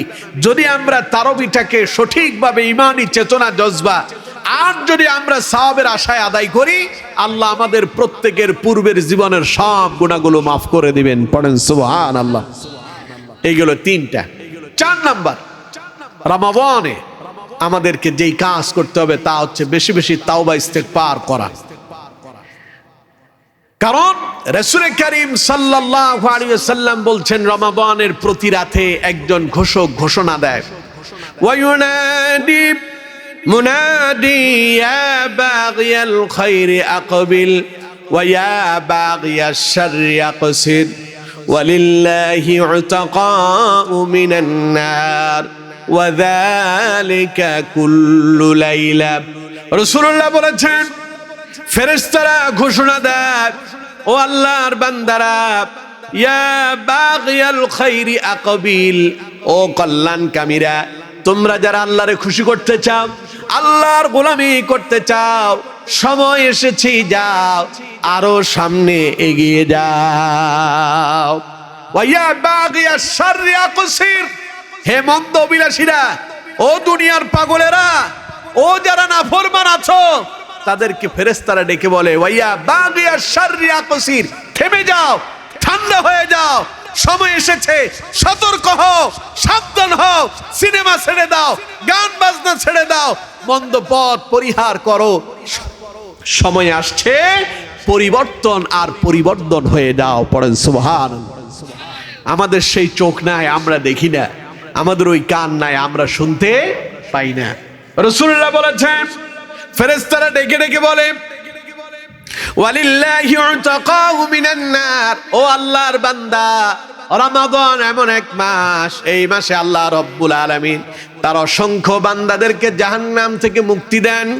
ওয়া যালিকা কুল্লু লাইলা, এটা প্রতিনিয়ত প্রতি রাতেই চলতেই থাকে। রমাদানের প্রতি রাতে আল্লাহ রাব্বুল আলামিন তার অসংখ্য বান্দাদেরকে ক্ষমা করে জাহান্নাম থেকে মুক্তি দিয়া আল্লাহ তার বান্দাগুলোরে জান্নাতি বানায়া দেন। এখন আমরা জীবনের সবাই অপরাধ করেছি, রমাদানে আমরা তাওবা করব। তাওবা মানে ফিরে আসা, জীবনে আর অন্যায় করব না, অপরাধ করব না, গুনাহ করব না। জীবনে যত গুনাহ করেছি তার জন্য ক্ষমা চেয়ে নিব কার কাছে? পারবো তো ইনশাআল্লাহ? তাহলে রমাদানে আমাদের 4 নম্বর কাজ, আমরা তাওবা করব বেশি বেশি। এবার আসুন, রমাদানের 5ম নাম্বার আমাদের কাজ হলো আমরা রোজা শুরু করব সাহারি খাওয়ার মধ্য দিয়ে। কি খাওয়া? সাহারি খাবো আমরা রমাদানে। রাসূল করিম সাল্লাল্লাহু আলাইহি ওয়াসাল্লাম বলছেন, আমার উম্মতেরা, তোমরা সাহারি গ্রহণ করো, এতে তোমাদের জন্য বরকত আছে। সাহারি খাবেন। অনেকে আছে সাহারি খায় না, ওই যে রাতে 2টা পর্যন্ত মোবাইল টিপছে, এরপরে ঘুমায় পড়ছে, ফজরও নাই, জোহরও নাই, আসরও নাই, মাগরিবও নাই। আছে না এরকম? অসুবিধার কি আছে? সারাদিন ঘুমাইতেছে, সারা রাত মোবাইল টিপছে। না, এমনটা করবেন না। সাহারি খাবেন, এতে বরকত আছে। আর দ্বিতীয় নাম্বার যে কাজটা করবেন তা হলো সন্ধ্যাবেলা ইফতারি তাড়াহুড়ো করে আদায় করবেন। ইফতারিতে দেরি করা যাবে না। ইফতারের সময় হয়ে গেছে, আজান হয়ে যায়। আমাদের অনেক মানুষ এমন আছে, আমগো মসজিদে তো এখনো আজান দেয় নাই, পাশের মসজিদে হয়েছে, আমরা এখন খামু না। আছে না এরকম? না না, আজানের সাথে ইফতারের কানেক্টেড সম্পর্ক নয়। কানেক্টেড সম্পর্ক হচ্ছে সূর্য ডুবলো কিনা। সূর্য ডুবলেই আজান হলো কি হলো না সেই দিকে তাকানোর দরকার নাই। সময় হয়েছে, আপনি ইফতার শুরু করে দেন। আচ্ছা, আপনি যদি আজানের জন্য অপেক্ষা করেন, মনে করেন বিদ্যুৎ নাই এলাকায়, এখন মসজিদে যে ব্যাটারি আছে, যে ব্যাটারি দিয়ে মাইকে আজান দেওয়া হয়, সেই ব্যাটারি তো চার্জ নাই, মনে করেন আর কি। এখন আপনি আজানের আওয়াজই শুনতে পারলেন না, তো এটা আপনার জন্য এশার পর্যন্ত অপেক্ষা করতে হবে। আপনি এখনো পর্যন্ত ইফতারি খাইতে পারবেন না, ঠিক কিনা? এখন আমাদের সবার হাতে হাতে ঘড়ি আছে না? সবার হাতে হাতে মোবাইল আছে। এই মোবাইলে টাইম আছে না? আর এখন সাহরি এবং ইফতারের ক্যালেন্ডার আমাদের সবার মোবাইলে আছে। সুতরাং আপনি ওই সময়টা ফলো করবেন। সেই সময় যখন হবে, মুয়াজ্জিন আজান দেওয়ার আগে নিজে আগে একটা খেজুর খেয়ে নেন, তারপরে তিনি আজান দিতে যান। বুঝতেছেন? কারণ তিনি তো হাদিস এটা জানেন, রাসূলুল্লাহ বলেছেন ইফতারিটা তাড়াতাড়ি করো। কারণ যতদিন পর্যন্ত রাসূলুল্লাহ বলেছেন, যতদিন পর্যন্ত মানুষ তাড়াতাড়ি ইফতার করবে, ততদিন পর্যন্ত তারা কল্যাণের ভেতরে থাকবে। সুবহানাল্লাহ বলেন না? এর জন্য আমরা সময়ের সঙ্গে সঙ্গে ইফতারি আদায় করব। আমরা এমনটা করব না যে আমরা ইফতারি দেরিতে নেওয়ার জন্য পাশের মসজিদে দিল, আমার মসজিদে এখনো আজান দেয় না, এই জন্য বসে থাকবো। এমনটা যেন আমাদের না হয়। আবার কোন কোন মসজিদে ভুলে তো আগেও দিয়ে দেয়, হয় না এরকম? তো চাইলে আপনি করবেন কি? আপনি তো ওই যে বসে আছেন আজানের জন্য, তো আপনি খাইয়ে ফেলবেন না। আমাদের সময় হাতের সাথে আমরা এটা ঠিক করব এবং ইফতারিটা আমরা যথাসময় আদায় করব। পারবো তো ইনশাআল্লাহ? আল্লাহ তাআলা কবুল করুন, বলুন আমিন। তাহলে আমি আপনাদেরকে রমাদানের করণীয় বললাম 7টা, আরো অনেক আছে, সেই দিকে গেলাম না। বর্জনীয় গুলো বলি। রমাদানে আমাদের প্রথম নাম্বার বর্জনীয় হলো আমরা রমাদানের রোজা অবস্থায় মিথ্যা কথা বলবো না, মিথ্যা কাজ করব না। কারণ রাসূল করিম সাল্লাল্লাহু আলাইহি ওয়াসাল্লাম বলছেন, মান লাম ইয়াদা কাওলা যুর ওয়াল আমালা বিহি ফালাইসা লিল্লাহি হাজাতুন আন ইয়াদা তাআমাহু ওয়া শারাবাহু। রাসূলুল্লাহ বলেছেন, যে ব্যক্তি রমাদানে রোজা রাখলো আর সেই ব্যক্তি রমাদানে মিথ্যা কথা এবং মিথ্যা কাজ পরিহার করতে পারল না, তার পানাহার ত্যাগ করা আল্লাহর দরবারে কোনো প্রয়োজনীয়তা পড়ে না। আপনি রোজা রাখলেন, আমার দেশে রমাদানে শেষে আসে ঈদ। ঈদের মার্কেটিং করার জন্য লোকেরা বাজারে যায়, মার্কেটগুলোতে যায়। দোকানদার বেটা দেখবেন মিথ্যা কথা বলে, আল্লাহর কসম এটা আমি এত দিয়া কিনছি, এত বিক্রি না হইলে আমার লস হয়ে যাবে, এরকম কথা বলে কি বলে না? অথচ তার হিসাব মিলা দেখেন, যেটা কসম দিয়া বললো তাও মিথ্যা বলেছে। এই জন্য এমন কাজ করা যাবে না। আপনি বলার প্রয়োজনই নাই আমি এত দিয়া কিনছি, এত বিক্রি করতে হবে। ও তো আপনারে জিজ্ঞাসা করে নাই তোমার কত দিয়া কেনা হয়েছে। আপনি বলেন আমি এত হলে বিক্রি করব, কিন্তু মিথ্যা কথা বলাও যাবে না, মিথ্যা কাজ করাও যাবে না। যদি রোজা অবস্থায় মিথ্যা কথা বলেন আর মিথ্যা কর্মকাণ্ড করেন, সারাদিন রোজা রাখলেন, আল্লাহ রব্বুল আলামিনের কাছে ওটা রোজা নয়, বরং শুধু আপনি উপবাস সময় অতিবাহিত করলেন, তা আল্লাহর দরবারে কবুল হবে না। এর জন্য রোজা অবস্থায় আমরা মিথ্যা কথা বলবো না, মিথ্যা কাজ করব না। এরপরে আসুন, রমাদানে আরেকটা বর্জনীয় হলো, রাসূল করিম সাল্লাল্লাহু আলাইহি ওয়াসাল্লাম বলেছেন, আমার উম্মতেরা তোমরা যারা রোজা পালন করবে, রোজা অবস্থায় অবশ্যই তোমরা কেউ কাউকে গালমন্দ করবে না। কেউ যদি তোমাদেরকে যদি গালি দেয়, তোমাদেরকে নিয়ে যদি কেউ যদি ফায়সা কথা বলে এবং কেউ যদি তোমারে মারতেও আসে, রাসূলুল্লাহ বলেছেন তোমার দায়িত্ব তারে আবার পাল্টা আঘাতও তুমি করবা না। রমাদানের রোজা অবস্থায় অশ্লীল কথা বলা যাবে না, মন্দ কথা বলা যাবে না, গাল মন্দ ঝগড়া ফাসাদ করা যাবে তার মানে সন্ত্রাসী কর্মকাণ্ডে লিপ্ত হওয়া যাবে না। রাসূলুল্লাহ বলেছেন ওয়া ইযা কানা ইয়াউমু সাওমি আহাদিকুম ফালা ইয়ারফুস ওয়ালা ইয়াসখাব ফাইন সাবাহু আহাদুন আও কাতালু ফালইয়াকুল ইন্নী ইমরুউন সাইম। রাসূলুল্লাহ বলেছেন রমাদানে তুমি কাউকে ফাহিশা কথা বলবা না এবং তুমি কাউকে গালমন্দও করবা না, উচ্চবাক্য করবা না, বরঞ্চ কেউ যদি তোমারে মারতে আসে, তোমার যদি গালি দেয়, তোমার যদি মন্দ কথা বলে, তুমিও পাল্টা তারে গালি দিও না, তুমিও পাল্টা তারে মারতে যাও না, বরং ফালিয়াকুল তুমি বলো ইন্নী মুরউন সাইম, আমি একজন রোজাদার। কি বলবেন? আপনারে কেউ মারতে আসলো, আপনি তারে মারতে যাবেন? রাসূলুল্লাহ বলছেন না, তোমারে কেউ মারতে আসলে তুমি পাল্টা তারে মারতে যাবা না, তোমারে কেউ গালি দিলে পাল্টা তুমি তারে গালি দিবা না, কেউ যদি তোমার সঙ্গে অশ্লীল কথা বলে তুমি তার সঙ্গে অশ্লীল কথা বলবা না, বরং তাকে বলো ইন্নী ইমরুউন সাইম অথবা আনা সাইম, অথবা বলে দাও বাংলায় আমি একজন রোজাদার। কি বলবেন? আমি একজন রোজাদার। তাইলে রোজা মানুষ কার জন্য রাখে? তার মানে আমি আল্লাহর জন্য রোজা পালন করতেছি। এই কথা বলার পরে কেউ যদি আপনার উপর আঘাত করে, কেউ যদি আপনারে গালি দেয়, কেউ যদি আপনারে মন্দ কথা বলে, আপনি যখন নিজেকে রোজাদার বলে তার সামনে উপস্থাপন করলেন, এরপরেও সে যদি বিরত না হয়, আল্লাহ আপনার পক্ষ নেবেন, ওর বিরুদ্ধে অ্যাকশনে আল্লাহ যাবেন। কথা বুঝতে পারতেছেন? আপনার অ্যাকশন নিতে হবে না, অ্যাকশন কে নেবেন? আরো জোরে বলেন কে? ও আপনারে গালি দিলে পাল্টা কি করতে হয় সেটা কে জানে? ও আপনারে মারতে আসছে, আল্লাহই জানে ওরে কিভাবে পঙ্গু করে দিতে হয়, আল্লাহই জানে কিভাবে তারে ঠেকাতে হয়। এজন্য আপনি তারে পাল্টা মারতে যাবেন না, গালি দেবেন না, বরং আপনি কি বলবেন? আমি একজন রোজাদার। এই কথা বলে আপনি বিরত থাকবেন। পারবেন তো ইনশাআল্লাহ? বাকি দিনের বেলা স্ত্রী সহবাসে লিপ্ত হওয়া যাবে না, সেই কথাগুলো আগেই বলে দিয়েছি। সুতরাং এই রমাদানে এই করণীয় এবং বর্জনীয় যা আপনাদের সামনে আলোকপাত করলাম, এগুলোর উপরে আমরা আমল করব। পারবো তো ইনশাআল্লাহ? আরো জোরে বলেন পারবো তো ইনশাআল্লাহ? আল্লাহ তাআলা এবার বলেছেন রমাদানে যেমন রোজা পালন করবে সবার জন্য ঢালাও ভাবে আল্লাহ তাআলা রোজাটারে ফরজ করে বান্দার উপরে বোঝা চাপায়া দেন নাই, বরং আল্লাহ বলছেন ওয়ামান কানা মারিদান, রোজার দিনে কেউ যদি এমন অসুস্থ হয় যে ব্যক্তি রোজা রাখতে অক্ষম, রোজা রাখতে পারবে না, তার দ্বারা সম্ভব নয়, সে অসুস্থ অবস্থায় আছে, একটু পরেই তার মৃত্যু হয়ে যেতে পারে, এমন ব্যক্তির জন্য আল্লাহ রাব্বুল আলামিন রোজাটাকে বোঝা হিসাবে চাপিয়ে দেন নাই। আল্লাহ বলছেন কেউ যদি অসুস্থ থাকে, আও আলা সাফারিন, অথবা কেউ যদি সফরে থাকে, অসুস্থ এবং সফর দুইটাই কষ্টদায়ক, দুইটাই কি কষ্টদায়ক।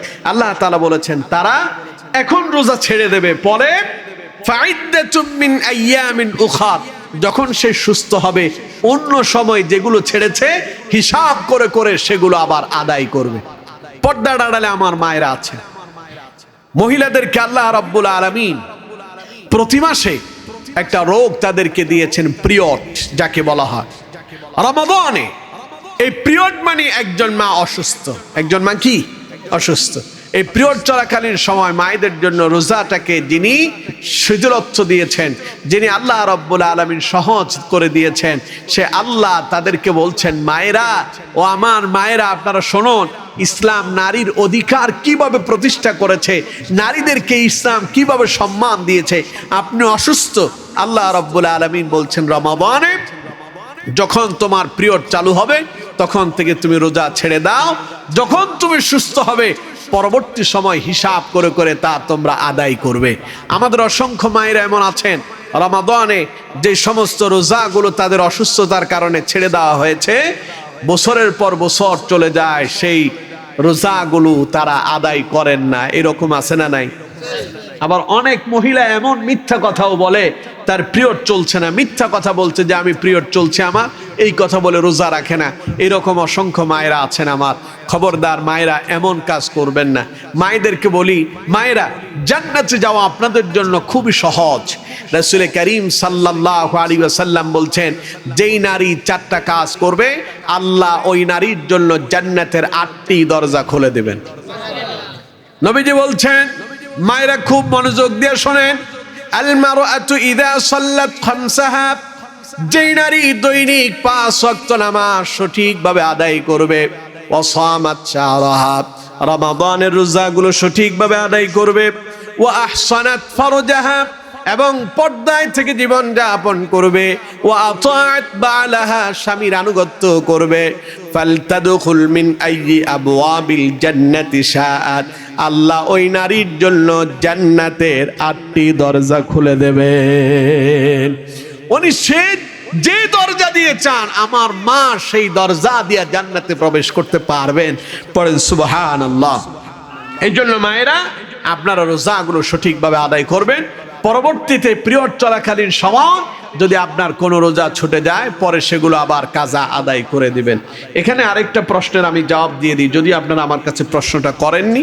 অনেকে এই সমস্ত প্রশ্ন আমাদেরকে করেন। অনেক মায়েরা ঋতুস্রাব বন্ধ রাখার জন্য, পিরিয়ড বন্ধ রাখার জন্য ওনারা পিল গ্রহণ করেন, ওষুধ খান, ইনজেকশন গ্রহণ করেন। এখন এমন অবস্থায়, রোজা অবস্থায় সে ইনজেকশন নিয়ে পিরিয়ড বন্ধ রেখে রোজা রাখা যাবে কিনা, অথবা ওষুধ সেবনের মধ্য দিয়ে পিরিয়ড বন্ধ রেখে রোজা রাখা যাবে কিনা, এইরকম প্রশ্ন অনেক মায়েদের আছে। আমি আমার মায়েদের সেই প্রশ্নের জবাবটা দিয়ে দিচ্ছি। মায়েরা, রোজা অবস্থায় যদি আপনার পিরিয়ড যদি চলে, এমন অবস্থায় তো রোজা আপনি ছাড়বেন। তবে হ্যাঁ, ওষুধ খেয়ে পিরিয়ড বন্ধ রেখে আপনি রোজা পালন করতে পারেন। তবে মনে রাখবেন, ওষুধ খেয়ে যদি আপনি পিরিয়ডটা বন্ধ রাখেন, এটা মোটেও আপনার শরীরের জন্য ভালো নয়, বরং এটা আপনার জন্য অসুস্থতার কারণ। এতে আপনার বিভিন্ন রোগ ব্যাধি হতে পারে। আল্লাহ রাব্বুল আলামিন নারী জাতিকে প্রতি মাসে এই অসুস্থতা দিয়েছেন। নারী জাতির জন্য এটা গজব নয়, এটা মায়েদের জন্য আল্লাহর পক্ষ থেকে রহমত। পড়েন সুবহানাল্লাহ। আচ্ছা, সন্তান কি পুরুষ কনসেপ্ট করে না নারীরা কনসেপ্ট করে? নারীরা কনসেপ্ট করে। আচ্ছা, সন্তান যখন দুনিয়া আসবে, আসার আগে কত মাস মায়ের এই ঋতুস্রাব বন্ধ থাকে জানেন আপনারা? 10 মাস। যতদিন পর্যন্ত সন্তান দুনিয়া আসে না, ততদিন পর্যন্ত আল্লাহ রাব্বুল আলামিন মায়ের এই পিরিয়ডটা বন্ধ করে দেন। আপনি ওষুধ খাইতে হবে কেন? আল্লাহ যখন প্রয়োজন হবে তখন বন্ধ করে দিয়া দুনিয়ায় আপনার সন্তান এনে দেয়। সুবহানাল্লাহ বলেন না? তাইলে আপনার এটা চালু থাকাটা আপনার জন্য রহমত, কিন্তু আপনি বন্ধ করাটা আপনার জন্য গজব, বিপদ আছে, অসুস্থ হওয়ার সম্ভাবনা আছে, বিপদে পড়তে পারে। এর জন্য মায়েরা, আপনারা, আল্লাহ যেহেতু সহজ করেছেন, ইউরিদুল্লাহু বিকুমুল ইউসরা ওয়ালা ইউরিদু বিকুমুল উসরা, আল্লাহ বলছেন আমি সহজ করেছি, কোনো বিধান কঠিন করি নাই। রমাদানে তুমি রোজা ছেড়ে দাও, অসুস্থ হয়েছো, পরবর্তী যখন তোমার সময় হয় তখন তুমি এটা আবার হিসাব করে আদায় করে দাও। সহজ হিসাব যিনি করে দিয়েছেন তিনি কে? আল্লাহ। আল্লাহ তাআলা বলেছেন, ইউরিদুল্লাহু বিকুমুল ইউসরা ওয়ালা ইউরিদু বিকুমুল উসর, আমি তোমাদের জন্য আমার বিধানকে সহজ করেছি, কোনো বিধান আমি কঠিন করি নাই। ওয়ালি তুকমিলুল ইদ্দাহ, যাতে করে তোমরা হিসাব করে করে আমার সেই পেছনে রেখে আসা রোজাগুলো আদায় করতে পারো। ওয়ালি তুকাব্বিরুল্লাহ আলা মা হাদাকুম, আমার বান্দারা, আমি যে তোমাদেরকে এই পথ দেখালাম, আমি যে তোমাদেরকে হেদায়েতের পথ তোমাদেরকে দেখিয়ে দিয়েছি, হেদায়েতের পথ কোনটা যা তোমাদেরকে আমি আল্লাহ রাব্বুল আলামিন এত সুন্দরভাবে বর্ণনা করলাম, এই জন্য তোমরা আমি আল্লাহর মহত্ব, শ্রেষ্ঠত্ব, বড়ত্বের ঘোষণা করো। পড়েন সুবহানাল্লাহ। এরপর আল্লাহ বলছেন, ওয়ালা আল্লাকুম তাশকুরুন, এত কিছু আমি তোমাদের জন্য এই জন্য বর্ণনা করেছি যাতে তোমরা আমি আল্লাহর কৃতজ্ঞতা প্রকাশ করতে পারো। যে আল্লাহ রাব্বুল আলামিন কোরআন দিয়ে আমাদের জীবনটাকে গড়ার জন্য, যে আল্লাহ রমাদান দিয়ে আমাদের গুনাহগুলো মাফ করার জন্য, যে আল্লাহ রমাদানে অসুস্থ থাকলে রোজা ছেড়ে দিয়ে পরবর্তীতে আদায় করার জন্য সুযোগ করে দিয়েছেন, সে আল্লাহর প্রশংসার প্রয়োজন আছে না নাই? আরো জোরে বলতে হবে, আছে না নাই? এজন্য পড়ছি আলহামদুলিল্লাহ। আরো জোরে পড়েন না, আলহামদুলিল্লাহ। তাহলে আজকের আলোচনা থেকে আমরা কি শিখলাম? রমাদানে আমরা কয়েকটি কাজ করব। 1 নাম্বার, কোরআনুল কারীম যেহেতু রমাদানে নাজিল হয়েছে, এই জন্য কোরআনের সাথে সম্পর্ক তৈরি করব, কোরআন পড়ব। 2 নাম্বার, রোজা পালন করব। 3 নাম্বার, রাতে আমরা তারাবি আদায় করব। 4 নাম্বার, তাওবা ইস্তেগফার করব। 5 নাম্বার, আমরা প্রত্যেকেই আমরা ইফতারি গ্রহণ করব তাড়াতাড়ি। এবং 6 নাম্বার, আমরা সাহারি রাত্রিবেলায় ভোর রাতে সাহারি আদায় করব। আর 7 নাম্বার, আমরা বেশি বেশি দান এবং সাদকা করার জন্য চেষ্টা করব। আল্লাহ তাআলা আমাদেরকে তৌফিক দান করুন। পড়ুন আমিন। ছেড়ে দেব, মিথ্যা কথা বলবো না, মিথ্যা কাজ করব না, মিথ্যা কাজে অংশগ্রহণ হবে না, এবং স্ত্রী সহবাস দিনের বেলায় করা যাবে না, এবং পাশাপাশি আমরা গাল মন্দ অশ্লীল ঝগড়া পাসাদ এগুলোতে লিপ্ত হব না। আল্লাহ তাআলা আমাদের প্রত্যেককে কবুল করুন, পড়ুন আমিন।